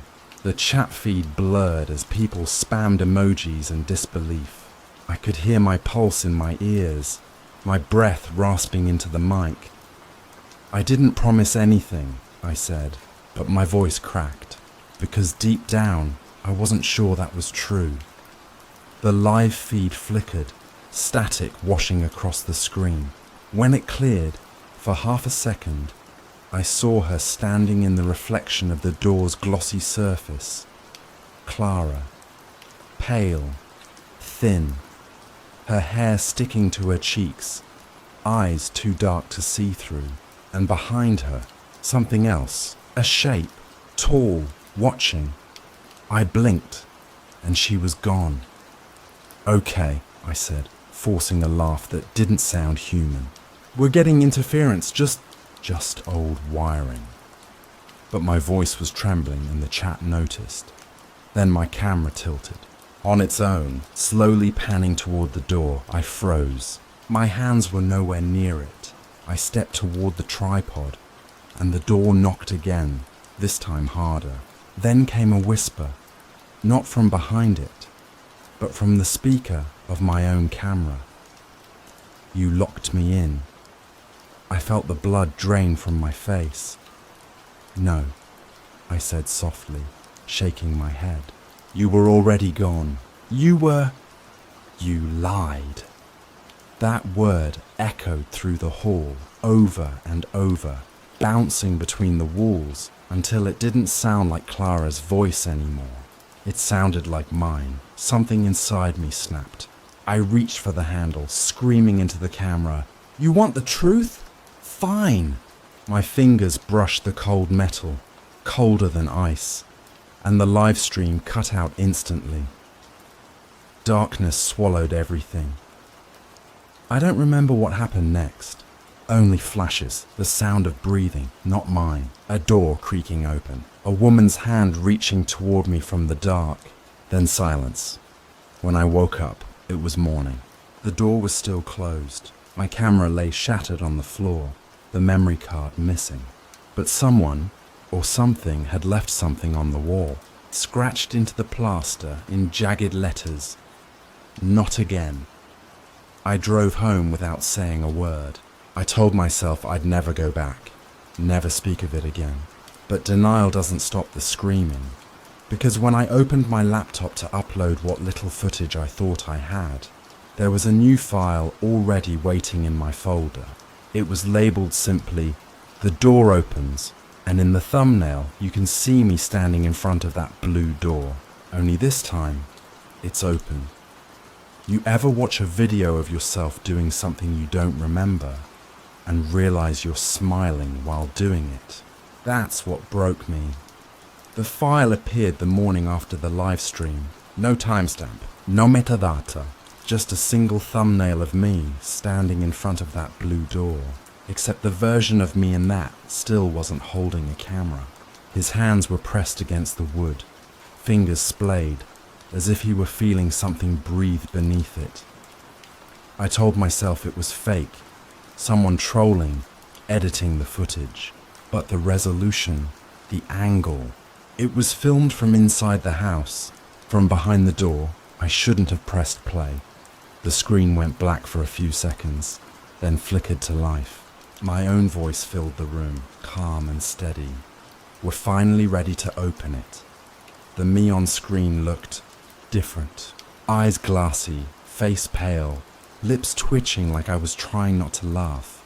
I watched myself reach for the handle, whisper something I couldn't hear, and then nothing. The sound dropped out completely, like the world itself went mute. Then came the scream. It didn't come from the video. It came from behind me. I spun around so fast I nearly fell out of my chair. Nothing there. Just my reflection in the window, pale and shaking. But the scream didn't stop. It was muffled, coming from somewhere else in the house. I followed it down the hallway, each step heavier than the last, until I stood outside my bedroom door. 3 knocks, slow, deliberate. "Clara?" I whispered. Silence. Then the faint hum of a woman's voice. "It's open now." I froze. The air grew thick, heavy, charged with that same metallic chill I'd felt in the Hensley house. I wanted to run, but I couldn't. The doorknob turned on its own, slowly, almost politely, and the smell of dust and rot seeped through the crack. I slammed it shut. Hard. For the next few days, I didn't sleep. I stopped answering calls, stopped eating. Every time I tried to delete the video, it reappeared. Sometimes renamed, sometimes already playing when I opened my laptop. Once it played without any input, filling my screen with static and a single phrase whispered beneath the noise. "You left me there." I started hearing whispers even without the tape, in the shower, in the silence between breaths. I'd catch my own reflection smiling when I wasn't. Sometimes the lips moved before I did. So I did what I always do when I'm terrified. I documented it. I hit record on my mic, turned on the camera, and started telling the story again. This story, the one you're hearing right now, maybe if I confessed everything, it would stop. I told my audience everything about the tapes, the screams, the live stream. I even played clips of Clara's voice. But as I spoke, something strange happened. My audio began duplicating, echoing. It was like someone else was narrating with me, repeating every line half a second late, whispering it softer. I checked the waveform. 2 voices. One was mine, the other was Clara. "You promised you'd keep it closed," she whispered. "You said you wouldn't let it out." I slammed the laptop shut. My ears rang. My heartbeat thundered so loud I thought it would crack my ribs. When I reopened the laptop, the screen was black. Then a message appeared in white text. "Look behind you." I didn't. I couldn't. But the camera feed on my laptop turned on automatically. Webcam light flickering red. I saw my own back on screen. And behind me, the door. The blue door. I don't have one in my apartment. The doorknob turned once, twice. The light bulb above me flickered and went out. My screen glowed the only source of light, showing the door opening slowly. My reflection, no, the version of me inside the feed, stepped backward, letting the dark spill out around him.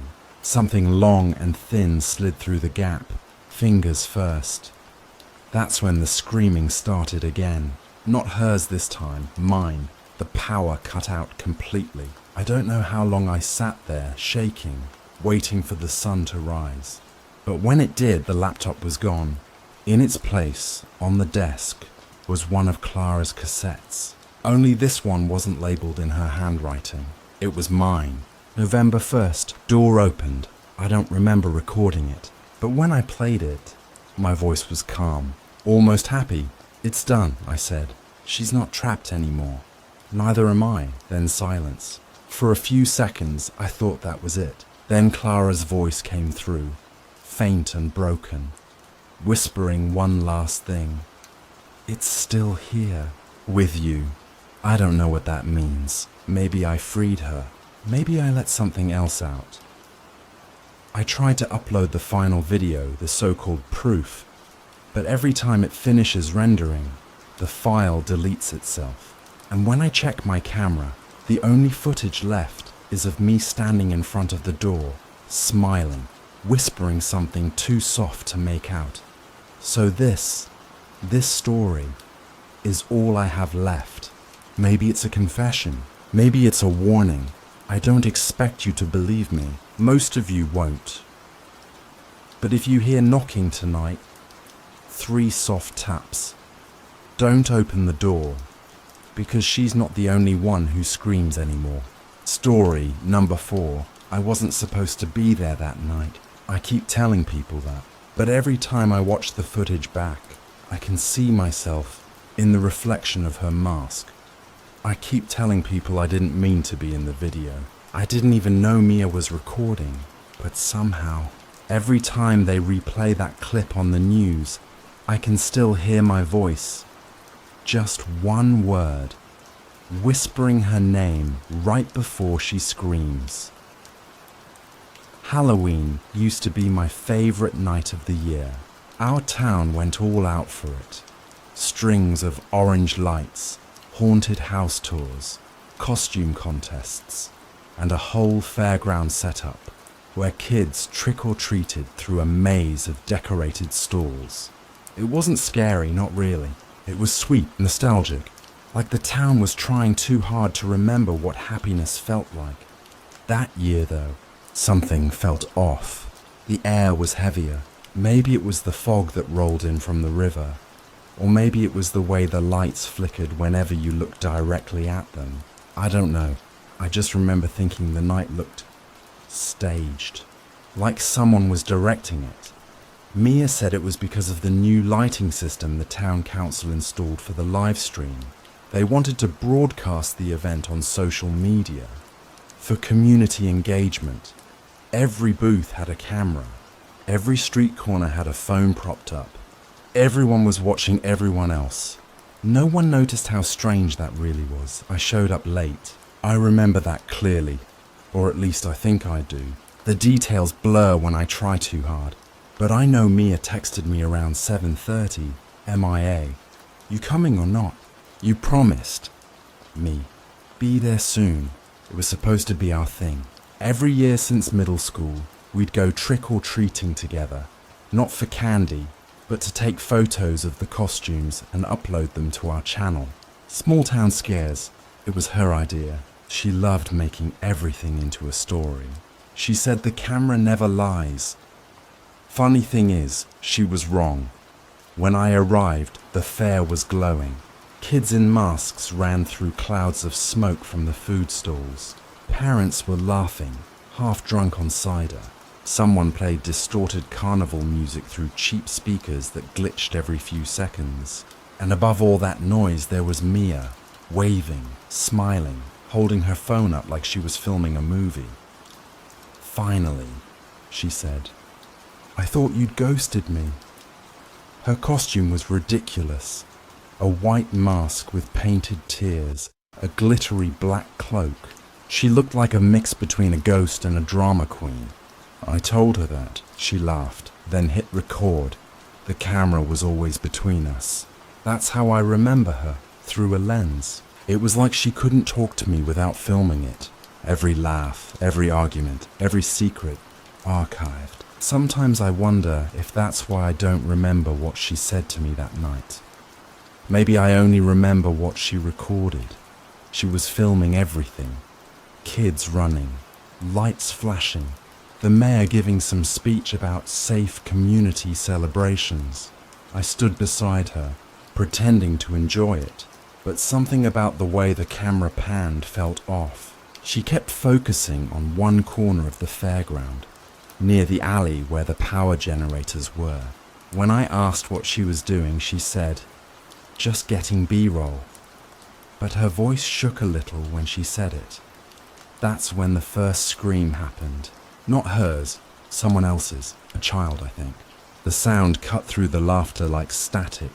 People turned, confused, then started laughing again when nothing seemed wrong. I laughed too, Because that's what you do when you're on camera, right? You smile, you perform, you act like everything's fine. But Mia didn't laugh. She kept filming that dark corner. I told her we should go check it out, but she just said, "No, I think I already know what it is." Then she walked off, straight into the fog, camera still recording. I stayed behind. I don't remember why. Maybe I thought she was joking. Maybe I didn't care enough to follow. But I remember the cold feeling in my chest, like someone had just pressed pause on everything around me. The laughter, the lights, the music, it all went silent for a second. And then, just like that, it started again. When I got home, I texted her. No reply. I figured she'd gone to edit the footage. She always disappeared for hours after filming, locked away, whispering into her mic like she was narrating her own little horror show. But by morning, everyone in town was talking about it, about her. They said she never came home, that her last live stream ended abruptly, that the screen glitched and went black after a faint scream. At first, I didn't believe it. I thought it was one of her publicity stunts. She loved attention. But then I saw the clip, the one everyone was sharing. It starts normally, her laughing, talking to the camera, pointing out decorations. Then she turns toward the alley, whispering something. The image shakes, the sound distorts. There's movement behind her, a shadow maybe. Then she gasps, the phone drops, and the camera catches one last image. Her mask on the ground, and someone's hand pulling her into the dark. I've seen that clip hundreds of times now. I shouldn't have, but I keep watching it. Everyone does. It's everywhere. Reposted, slowed down, analyzed frame by strangers who think they're detectives. They all say the same thing. You can hear someone whisper her name right before she screams. And they're right. You can. I tried to tell the police it wasn't me, that it could have been anyone, but they said the voice matched mine. I don't remember saying anything. I swear I don't. Maybe I was near her, maybe I wasn't. The timeline's blurry. That night was chaos. So many lights, so many people. It's easy to confuse what you saw with what you think you saw. But there's one thing that won't stop bothering me. Something I noticed just last week, when I re-watched the footage again, right before the screen cuts to black. For just a split second, the camera catches a reflection. It's faint, warped, but I swear it looks like me. My jacket, my mask, and I wasn't wearing that mask. Not then, at least, I don't think I was. I didn't delete the video. I need you to understand that first. People keep saying I erased something, that I tampered with the evidence. But that's not true. I only removed what didn't matter. The noise, the blur, the stuff no one cared about. I just wanted people to see it clearly. That's all. When the footage first leaked, the town went insane. It wasn't just the local police anymore. It was online. Hashtags, conspiracy threads, YouTubers doing analysis breakdowns of every pixel. Some claimed they saw a second figure. Others swore Mia's eyes looked like she recognized her killer. And then someone, I don't know who, said they found me in the reflection. At first, I laughed. It sounded ridiculous. But the comments multiplied overnight. Hundreds of them, all repeating the same thing. The voice matches. It's him! Look at the jacket! He followed her. I didn't reply. I thought silence would make it die down. But silence only makes people hungry. They start filling in your story for you. By Monday, police cars lined the street outside my house. My mother kept peeking through the curtains like the flashing lights were a circus show. I remember her whispering, "Just tell them what happened." And I wanted to. I really did. Except I wasn't sure what had happened. Not anymore. The detective, some guy named Rourke, kept asking the same question. When was the last time you saw Mia? The first time, I said, 8:15. then 8:40. Then I stopped keeping track.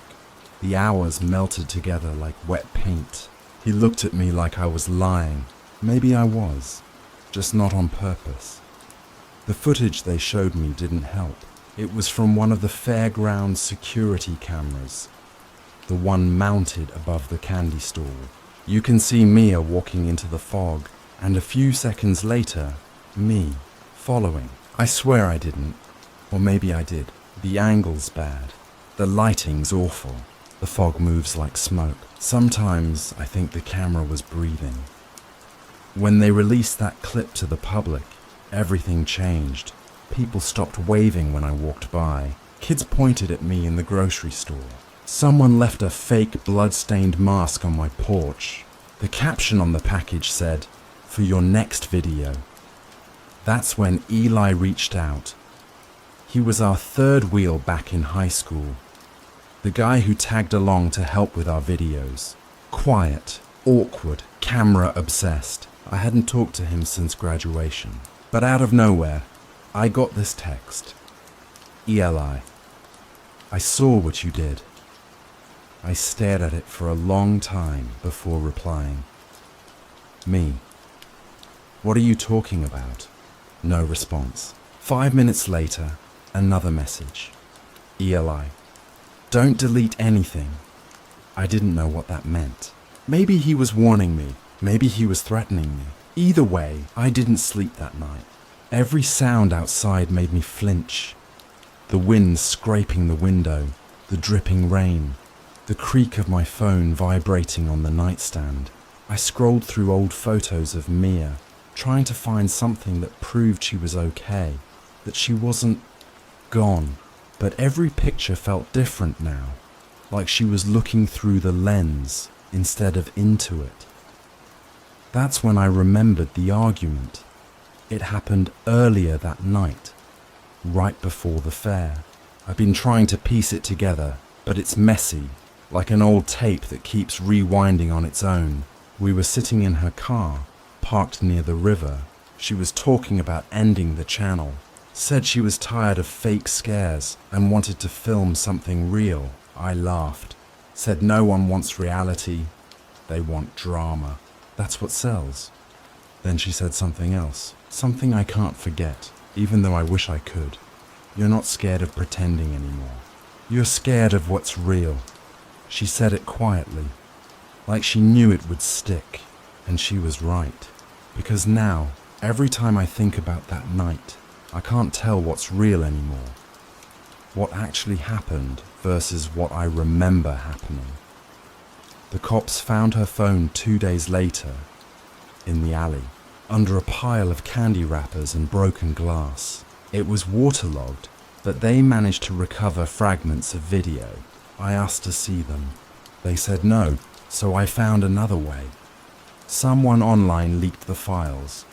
Blurry, distorted, unfinished. But I watched them anyway. In one, the camera shakes as Mia laughs and points towards something off screen. You can hear me, or at least someone who sounds like me, saying, "Stop filming." The tone's wrong though. Cold. Flat. Like it wasn't a warning, but a command. I paused the video there. The timestamp read 8:42 p.m. That's the same minute she disappeared. I keep telling myself it's a coincidence. The same way it's a coincidence that Eli texted me right after that leak went live. He sent one last message. No words, just a video file. When I opened it, I expected another copy of the fair footage. But this one was different. It showed Mia walking toward the alley, same as before. But the camera angle was wrong. It wasn't from her phone. It was from across the street. Someone was already filming her, following her. And when the frame tilts, when the focus locks, you can see a reflection in one of the puddles on the ground. A pale face, half covered by a white mask. I slammed my laptop shut. I didn't want to see more. But the sound, it kept playing even after the screen went black.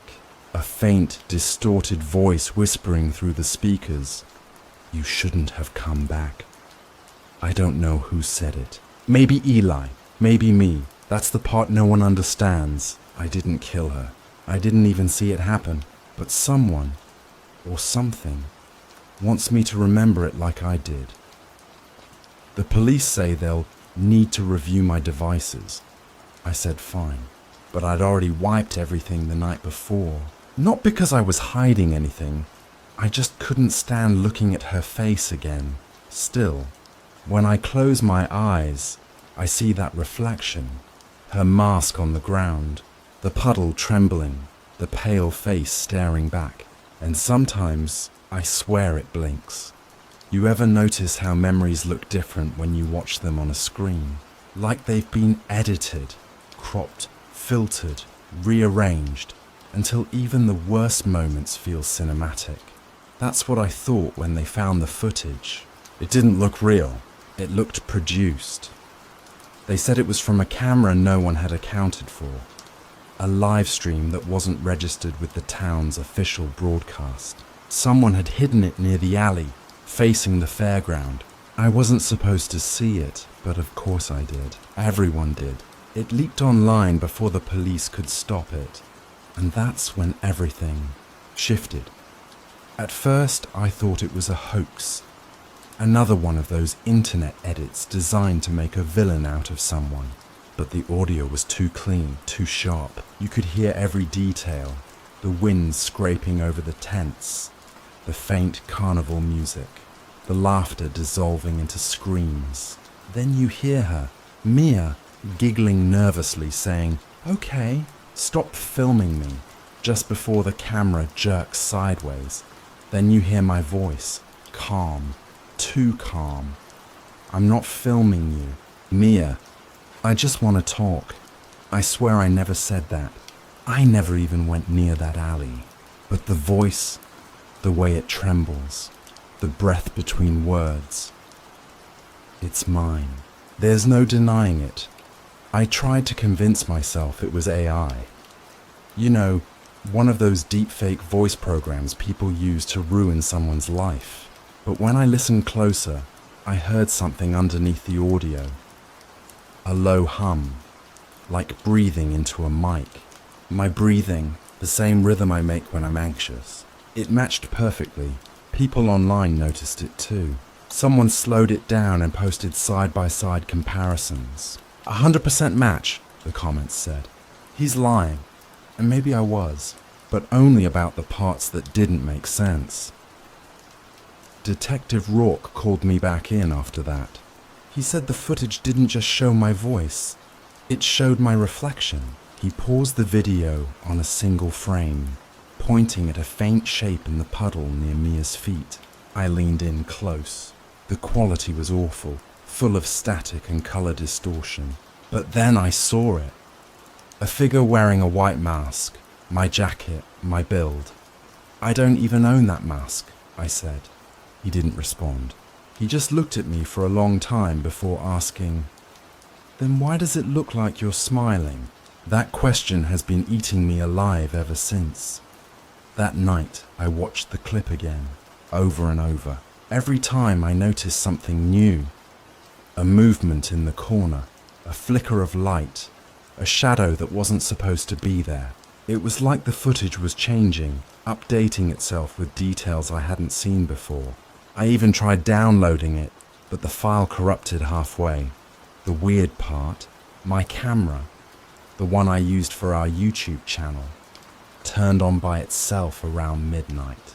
The red light blinked even though it wasn't plugged in. The screen showed static, then shapes, then her, Mia, standing in that same alley, mask in hand, whispering something I couldn't make out.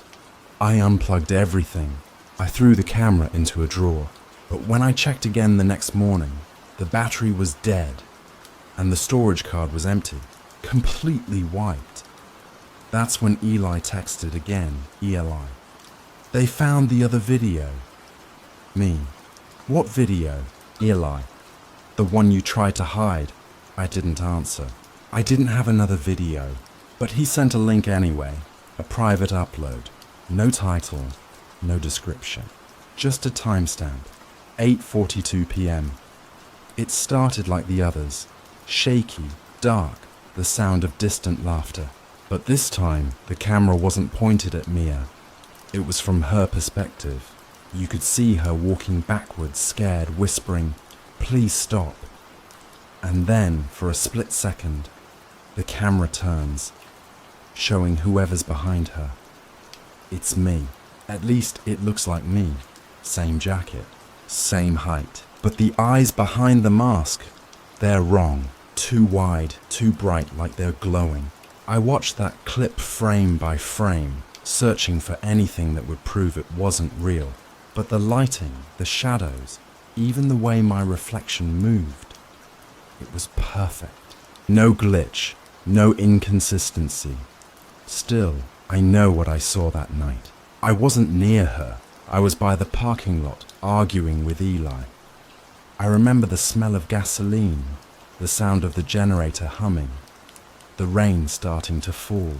But when I asked him later, Eli said we never talked, said he wasn't even there. So which one of us is lying? Everywhere I go now, I feel watched. Even when I turn off my phone, I catch glimpses of that white mask in reflective surfaces. Car windows, mirrors, puddles. It's like the mask is following me, or maybe it's trying to remind me of something I forgot. Last night, I dreamed about the fairground again. The music was still playing, warped and broken, but this time there were no people. Just rows of abandoned stalls and dozens of cameras mounted on tripods, all facing me. I walked through them slowly, and every screen showed a live feed. My face, my movements, but with a half-second delay, like I wasn't quite in sync with myself. And in one of the screens, she was standing behind me, mask on, silent, watching. I woke up to a knock at my door. When I opened it, no one was there. Just a flash drive on the ground, wrapped in plastic. I shouldn't have plugged it in, but I did. The only file on it was named Final Edit MP4. I opened it, hands shaking. It was the same footage, Mia's final moments. Only this time, there was new audio. A voice whispering right before the camera cuts out. It said, "You shouldn't have watched this." And right before the screen went black, the camera turned one last time, revealing the person holding it. Me, or maybe something wearing my face. I told myself I wouldn't open another file. But you'd do the same, wouldn't you? If someone left a flash drive at your door, no note, no sender, just your own reflection staring back from the plastic, could you really ignore it? That's how it starts. Curiosity, guilt, maybe both. The final edit.mp4 file was only 3 minutes long, but it felt endless. The moment I hit play, my laptop fan began to whine. This low, mechanical groan, like the machine knew it shouldn't be watching either. The screen flickered once, then showed the same alley I've seen 100 times. Fog, puddles, faint carnival lights blinking in the distance. Only this time, there was no Mia. The camera panned slowly, like someone was searching for her. I could hear breathing, harsh, uneven. Mine. Then the camera turned toward the far corner, where a faint figure stood in the dark, wearing the same mask Mia had on that night. It tilted its head, like it was looking through the screen. And then the audio whispered, "You said you weren't there." I slammed the laptop shut. I couldn't breathe. I didn't want to hear the rest, but the sound kept playing. Faintly, through the closed lid, a distorted voice repeating my name over and over. That's when I realized the file wasn't playing from the laptop anymore. The sound was coming from my phone. I hadn't even touched it. The same video had synced automatically and started looping on every device in my house. My TV, my tablet, even my old camera. Every screen showing the same image. Me in the mask, staring back. I tried pulling the plugs out of the wall, ripping cables, shutting off Wi-Fi. Nothing worked. Every device glowed with the same grainy footage. It was like the video wasn't being streamed. It was alive, moving between screens like a ghost that refused to die. Then came the messages. ELI. You uploaded it. Me. What are you talking about? Eli. It's everywhere now. I checked online.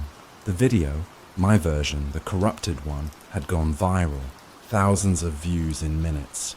People were commenting things like, "This feels cursed," and "The guy who filmed this should be arrested." But the strangest part? The footage wasn't the same anymore. Viewers said the face behind the mask kept changing. Sometimes it looked like Mia. Sometimes like Eli. Sometimes, they said, like them. I didn't upload it. I swear I didn't. But when I checked my account history, there it was, time-stamped at 3 a.m, uploaded from my IP address. That was impossible. I was asleep then. At least I think I was. By morning, police cars were back outside. Detective Rourke didn't knock this time. He just opened the door. "We need to talk," he said. His voice sounded distant, like it was coming from a tunnel. He told me they'd found something new. Another camera buried behind one of the food stalls. When he played the footage, my blood turned cold. The video showed me standing alone after the fair had ended, rain pouring down. I wasn't wearing a mask. I was just staring at something off screen. Then, suddenly, I walked toward the alley and disappeared into the fog. Rourke paused the video. "You don't remember this?" he asked. I didn't answer, because I did remember, vaguely, a dream I'd been having for weeks. The fairground empty, cameras everywhere, all pointing at me. But dreams can't leave footprints, can they? That night, I tried watching the leaked video again, just to prove to myself that I wasn't losing my mind. Halfway through, the footage glitched, and instead of the alley, it showed my bedroom. My exact bedroom. Same lighting, same sheets. I froze. The camera angle was from the corner of the room, facing my bed. And then I saw myself, sleeping.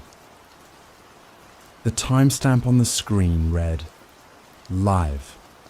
I tore the curtains open, grabbed my flashlight, scanned every inch of the room. Nothing. No camera, no reflection.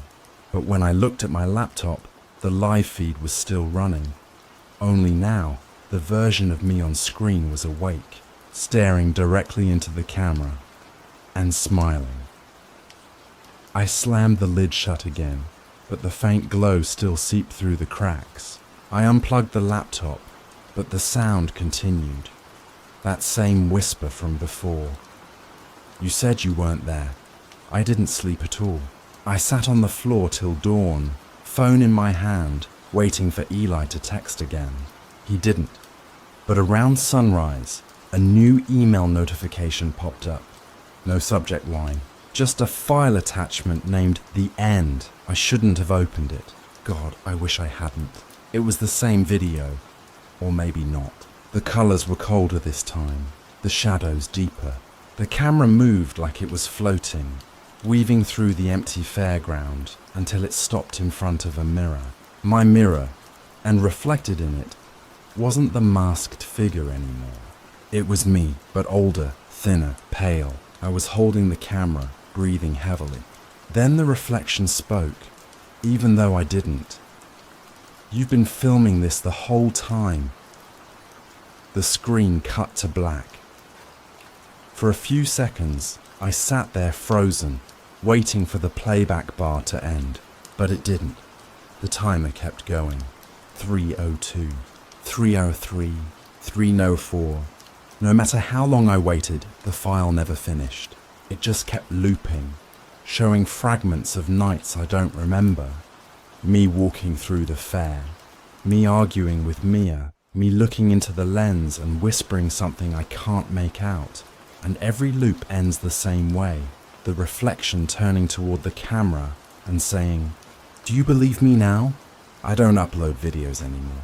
I don't even turn on my phone. But somehow, Every night at 8:42 p.m., all the screens in my house light up on their own. The same alley, the same fog, the same final screen. They say once a story's uploaded, it never really dies. Maybe that's true. Maybe that's the curse. Not ghosts or killers, but the endless playback of what we're too scared to delete. I wasn't supposed to be there that night. I keep telling people that, but every time the video plays, I see myself in the reflection of her mask, and this time, she's standing right behind me. Story number 5. They said it wasn't my fault, that the tapes were fake, the screams were just echoes. But tell me, if none of it was real, why does she still call my name every night at 3:03 a.m.? I know how it sounds, another haunted story online, but I have the recordings. I can't show them, not again. I wasn't supposed to have the tapes. They were evidence, but then again, so was I. That's how I start the video. My voice sounds steady in the recording, but when I play it back later, there's a tremor hiding underneath, like something alive caught between the words. You probably think I'm exaggerating, like every other so-called haunted case YouTuber out there, chasing clicks with fake jump cuts. But I didn't fake this. I couldn't have. The police never released Case 303, the one they called the Echoes investigation. I didn't even know the name Marla Wren until 3 months ago. It started with an email. No subject, no sender, just a single attachment. A compressed folder titled echoes303.zip. I should have deleted it, but curiosity's a disease for people like me. I make my living digging up the dead, stories, not bodies, but sometimes the line between the two blurs. Inside were 6 grainy VHS to digital transfers. Each file was dated the same, October 13th, 2007, 03:03 a.m. That was the first thing that bothered me. The exact same timestamp on every tape. The second thing was the audio. Low, steady breathing, like whoever recorded it forgot the camera was on. The first video opened on a small basement room lit by a single hanging bulb. A woman sat in the center, her face turned just out of frame. You could only see her hands, pale, unmoving, resting on her knees. She spoke softly to someone off camera. "If consciousness leaves the body," she said, "then where does it echo to?" That voice, it didn't belong in the world I knew. It was too calm, too certain. Her name, Marla Wren, appeared scribbled on a folder at the corner of the table. I googled it, of course. Nothing. No records, no obituaries. Just a police blotter note. Unexplained death, rural Wisconsin, 2007. No foul play suspected. I remember saying out loud, "Perfect for a Halloween upload." I tell myself I just wanted a good story, but sometimes I wonder if the story wanted me. The deeper I watched, the stranger it got. Every video ended the same way. Marla whispering a single word into the microphone, so quiet I had to amplify the audio just to catch it. I thought she was saying echo, but the waveform, it almost looked like it breathed. By the 4th night, I wasn't sleeping. I'd prop my camera in front of my monitor and record reaction footage. Meta-horror, I called it. I even rehearsed my voiceover. This is where the experiment takes a darker turn. I'd pause dramatically, insert a sound effect, make it cinematic. But each time I said the line, my lights flickered. Not a full outage, just a pulse, like the room exhaled. I laughed the first time. The second time, my camera battery drained from 80% to 0 in under a minute. I posted about it on my Discord server. My followers loved it. "It's the witching hour curse," one of them typed. I pretended it was funny. I even titled the stream Editing Case 303 at 3:03 a.m. Gone wrong. Except, that night, something answered. The audio recorder on my desk switched on by itself. You know that tiny red light that means recording? It flickered. I thought it was a glitch until I heard the playback. Recorder playback, 3:03 a.m. Soft static. Breathing. Voice. You're late. I remember freezing. My chair creaked, the monitor light trembling against the walls. The voice was female, calm, familiar, Marla. I shut everything down, pulled the power strip, even unplugged my router. Still, the monitor glowed faintly, dim grey, like an old TV catching a signal that shouldn't exist. Maybe you think I imagined it. That's what I told myself too. Sleep deprivation, paranoia, too much caffeine. I'd spent the last 3 days locked in my office, replaying those tapes until the sound felt like it was looping through my veins. The next morning, I noticed something else. Each file name had changed overnight. They all now read Echoes of You, MP4. I swear I didn't touch them. My antivirus flagged nothing. My drive logs were clean. But when I hovered over the file info, the last modified timestamp read 03:03 a.m. again. I tried to rationalize it on camera. Probably metadata corruption, I said. I even forced a smile, the kind I use when sponsorships fall through. But inside, something cracked. Because when I played the footage again, Marla wasn't looking away anymore. The new frame showed her face, eyes open, unblinking. I paused the video, but her pupils still twitched, like she could see me through the screen. I replayed it 5 times, thinking maybe my brain was filling gaps. But she changed positions slightly each run, her mouth curving upward like she knew I'd be back. That's when I started hearing it. A faint hum under every sound. Not electrical, not feedback, something biological, like heartbeats buried in static. I told myself I'd delete the files after the video went live. Just one upload, a clean narrative arc, the mystery of Marla Wren. But when I tried to export the final cut, Premiere crashed. The autosave file was gone. In its place, a new one appeared on my desktop, 303.mp4. No folder, no source path, just there.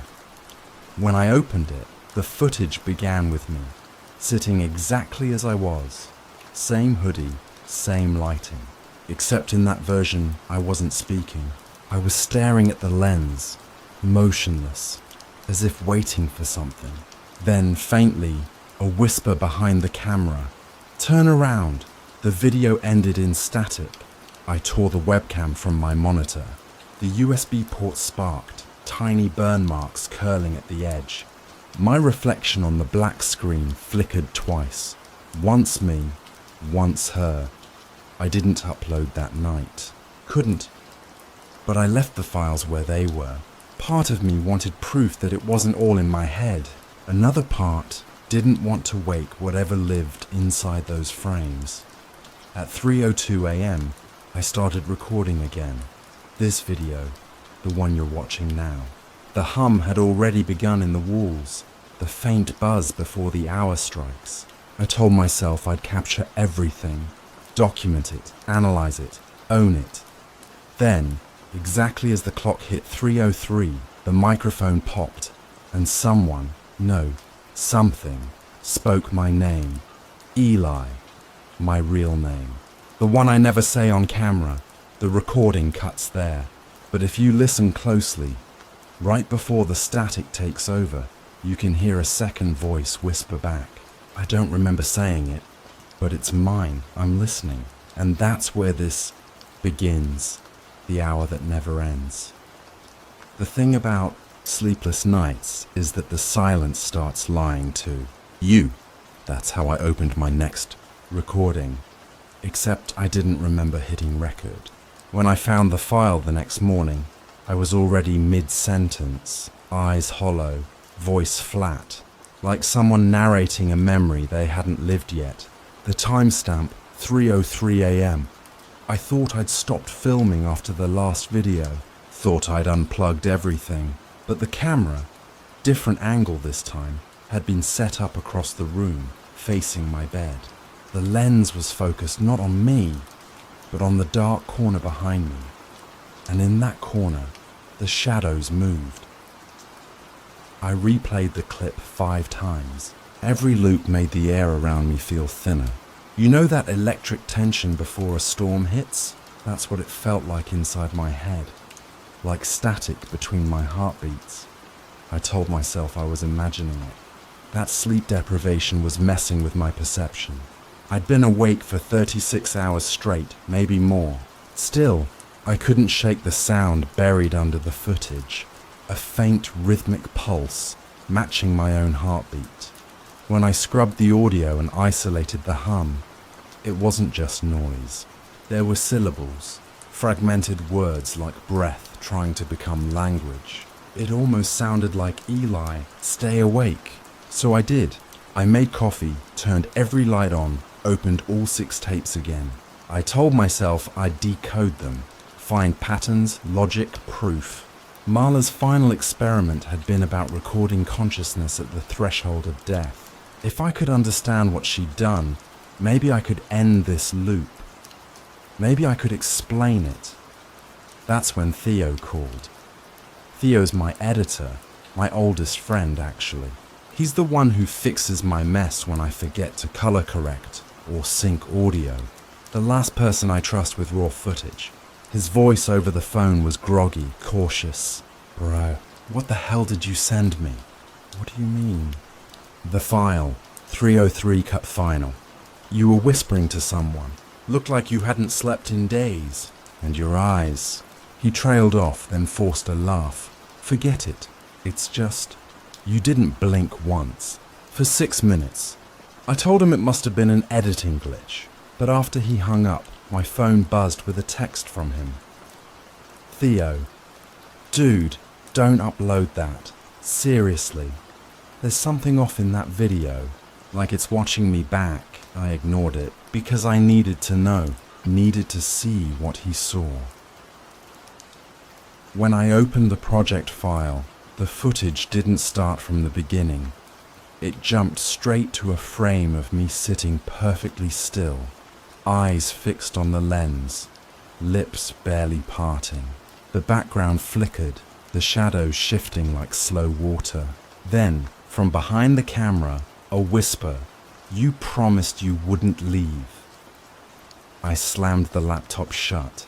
My chest tightened like something invisible had reached inside and squeezed. I must have blacked out for a while. When I came to, it was dark again. 3:01 a.m. Every instinct told me to leave the room, but curiosity is a parasite. I set the camera back on the desk, lens aimed at the monitor. I pressed record. I told myself I'd face it this time.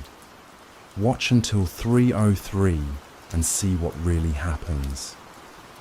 The second the clock flipped, the monitor lit up by itself. No power, no playback. Just Marla's face, not in the footage, in the reflection.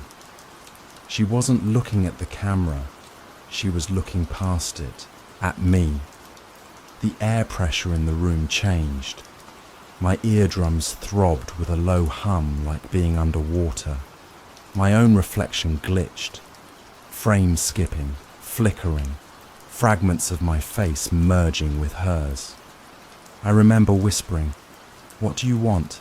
And a voice answered, soft, intimate, inside my left ear. To finish what we started, my body froze. I couldn't tell if the sound came from the speaker, the room, or somewhere inside my head. My pulse synced perfectly with the hum. Each thump felt delayed, like the sound reached me before my own heartbeat did. At 3:04, it stopped. Everything went black for a few seconds, and when the lights came back, the camera had turned itself off. The recording light was steady again, like nothing happened. But there was a new file on my desktop. Final heartbeat. Wav. It was 2 minutes long. I hit play, bracing for more whispers, but what I heard instead was silence, then a single breath, followed by my voice saying, "I can hear her breathing," except I never said that. Theo called again the next day, panic in his voice. "Eli, I just got a Dropbox alert. You re-uploaded the clip." "No, I didn't." "Yeah, you did. It's live. And, bro, it's not what you sent me. There's footage of her." I rushed to my YouTube channel, heart hammering. There it was, an unlisted video titled Marla 303 Experiment Full, uploaded 2 hours ago. My thumbnail, my description, but not my edit. The video showed Marla sitting on the same bed I'm sitting on right now. Same sheets, same wall cracks. Her hand twitched slightly, then reached out toward the camera. I paused it, trembling. The overlay timestamp on her clip was 3:03, so. And right after that, in the corner of the frame, you could see movement. Someone standing in the doorway. Me. I didn't film that. I couldn't have. The rest of the footage was static until the final 2 seconds. My reflection, again, but this time whispering, eyes wide, lips barely moving. Marla. I replayed it a dozen times, searching for edits, seams, overlays, anything, but the lighting, shadows, even the sound matched my real room perfectly. Theo texted me again. "Theo, whatever this is, stop. It's not worth it. You're not fine." I started typing back, but the phone buzzed with a new voicemail before I could hit send. His voice sounded small, shaking. "Eli, your eyes in that clip, they weren't yours." Then static. I haven't heard from him since. Now, every night, the space between my heartbeats feels longer, quieter, like something's listening through the silence. And when the clock hits 3:03, I swear I can hear Marla breathing with me. If you're watching this, it means I finally pressed upload, or someone else did. That's how the third video begins. I don't remember recording it, but the file was sitting in my drafts, timestamped 3:03 a.m. Again. I hover over it for a long time before hitting play. The thumbnail is just static, yet I can feel my pulse sync with it, like the noise itself has a heartbeat. I tell myself I just need to see how bad it is, what Theo meant about my eyes. But as soon as the footage starts, I know this isn't a normal upload. The color grading is off, shadows smear at the edges. It looks wet. The first frame shows my desk, coffee stains, empty energy drink cans, and a camera pointed directly at me. But I'm not moving. I'm sitting perfectly still, mouth slightly open, like I'm listening to something no one else can hear. Then, faintly, a voice off-screen whispers, "Say it." My lips twitch. I didn't kill her. Static flares. I lean forward in disbelief, because I never said those words. The video cuts, jump splice to a different angle, my webcam view. The lighting flickers.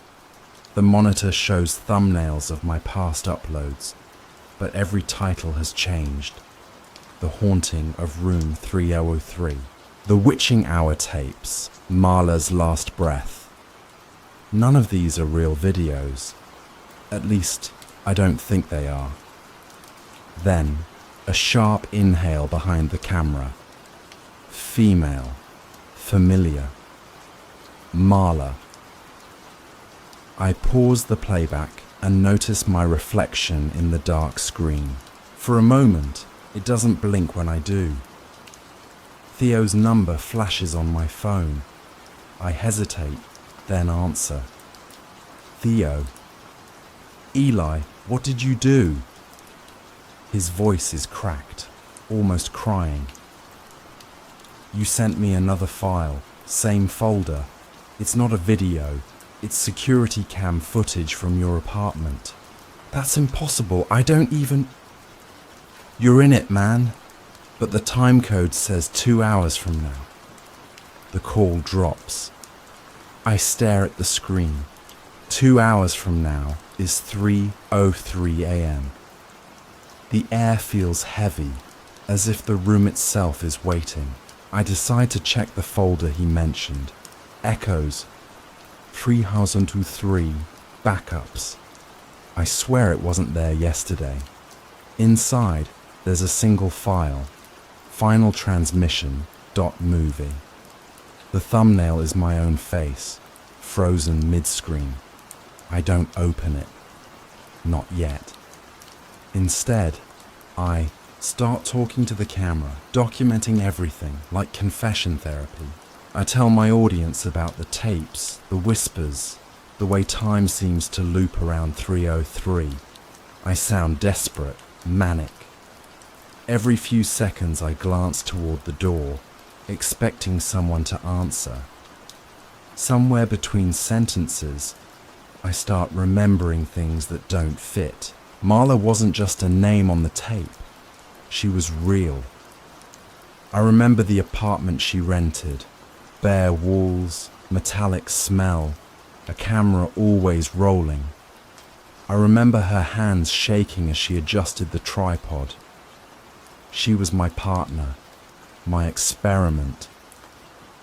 We were testing lucid sleep cycles for a docu-series, trying to record dream patterns at the moment of transition. I was behind the lens when she said she wanted to capture the echo between life and loss. I laughed, told her it sounded poetic. I didn't realize she meant it literally. That night she asked me to stay awake while she took something. Sleep aid, she said, but it wasn't. Around 3 a.m, she started convulsing.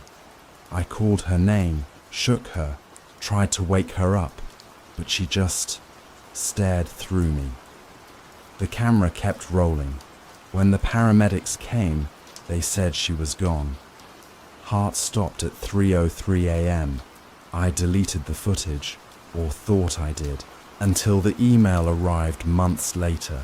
Now it makes sense why the timestamps match, why she calls my name. The screen flickers. A notification pops up.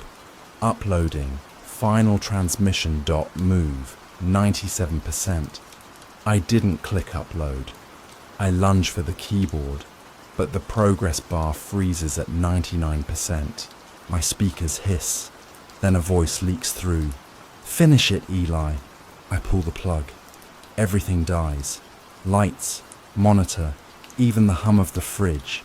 The apartment plunges into absolute silence.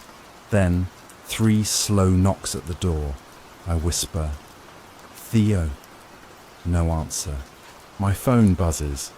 New message from Theo. Check your email. I open it. One attachment. Final transmission.move. I play it on my phone, hands trembling. The footage starts with static, then shows Theo standing in my doorway, calling my name. Behind him, the walls ripple like heat. My voice responds from behind the camera. She's not done yet. Theo turns, startled. His eyes widen and the frame cuts to black. That's all. But the file metadata lists 2 audio tracks. The second, one is silent until the very end, where a faint whisper says, "Don't upload this." I want to scream, but I can't. My throat locks. My skin prickles as if something unseen leans close, breathing down my neck. 2 a.m. I turn the camera back on. This time, I know she's there with me. Marla, I whisper. What do you want? The answer vibrates through the mic, distorted but unmistakable. Tell them the truth. The monitor flickers on by itself. A new video thumbnail appears on my channel dashboard, already public. Title: The Confession You Never Saw. I click it. It's a live stream. Me, right now, staring at the camera, but with a delay of maybe half a second. I raise my hand. The reflection follows too late. My stomach drops. Then the stream chat begins to fill. Thousands of viewers all typing the same message. We can hear her. A low hum seeps through the speakers, the same rhythm as a heartbeat, but offbeat, hers and mine merging, overlapping.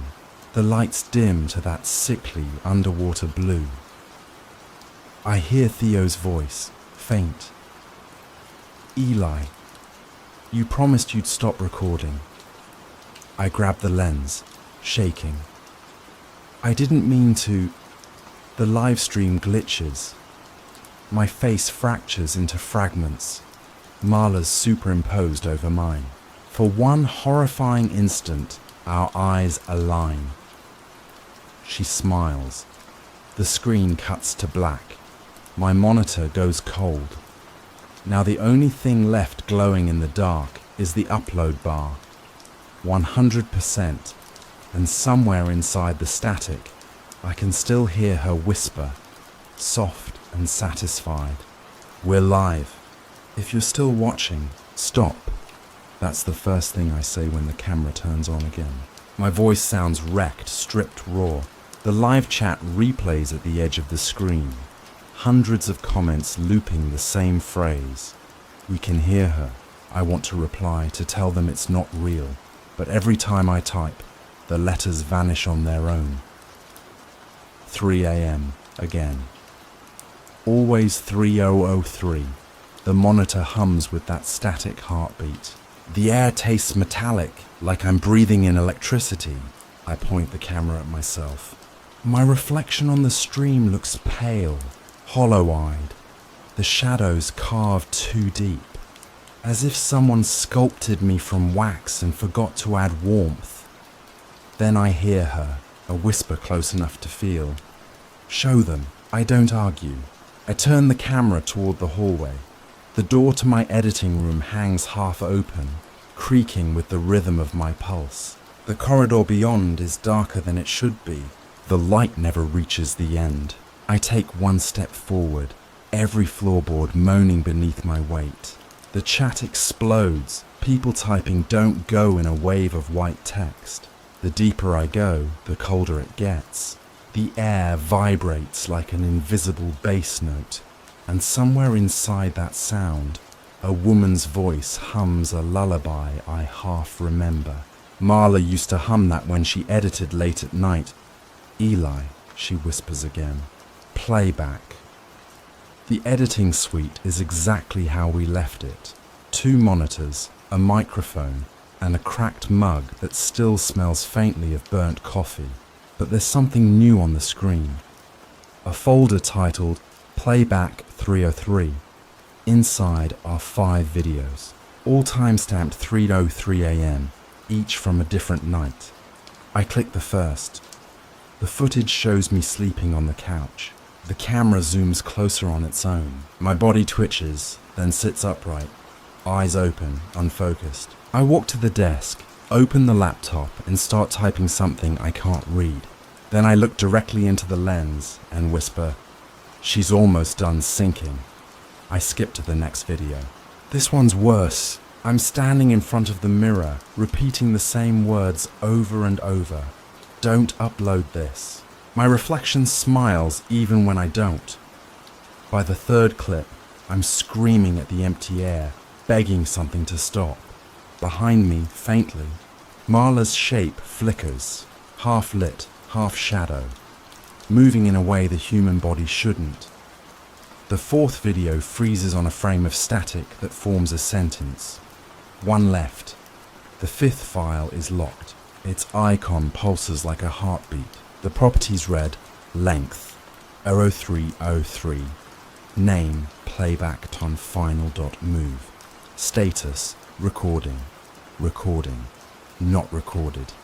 That means it's happening now. I back away from the screen. The door slams shut. Every device in the room powers on. The camera, the mic, the lights. They aim themselves at me, waiting. I whisper, "What do you want from me?" The monitor answers with Marla's voice, distorted, overlapping my own. "Finish what you started." The live chat floods faster, viewers begging me to run, others typing things that make no sense. Strings of binary code, timestamps, fragments of sentences that predict what I'm about to say before I say it. The stream timer glitches backward. 302, 301, 300. I realize I'm being rewound. The footage around me begins to play in reverse. Coffee spills climb back into the mug. My breath slides back into my lungs. My words unspeak themselves. The world bends like a film strip melting under heat. I slam the keyboard, trying to stop the feed. Nothing works. The only key that responds is spacebar, pause. I hit it. Everything freezes. Silence. Then, faintly from the paused screen, a whisper not mine. Good. Now watch. The monitor unfreezes on its own. It replays the night Marla died, but from a new angle, one I never shot. The camera faces me. I see myself kneeling beside her, shouting her name, shaking her shoulders. But in this version, she's still breathing, eyes open, terrified. She's trying to pull the camera cable from the wall. I grab her wrist, too hard. She falls. The corner of the desk connects with her skull. The sound it makes is small, final. I stare at the screen in disbelief, whispering, "No, that's not what happened." But the footage keeps going. I drag her body out of frame, then turn to the lens, panting, whispering the same line I've heard 100 times. I didn't kill her. My knees buckle. I press my palms against my eyes until I see stars. When I look up, the monitor shows both of us. Marla behind me, hand resting on my shoulder. "Playback complete," she says. The lights die. When they return, I'm sitting exactly where the first chapter began. Camera pointed at me, microphone live, red light blinking. My own voice plays back through the speakers in a loop. If you're watching this, it means I finally pressed upload. I reach for the power cord, but there isn't one.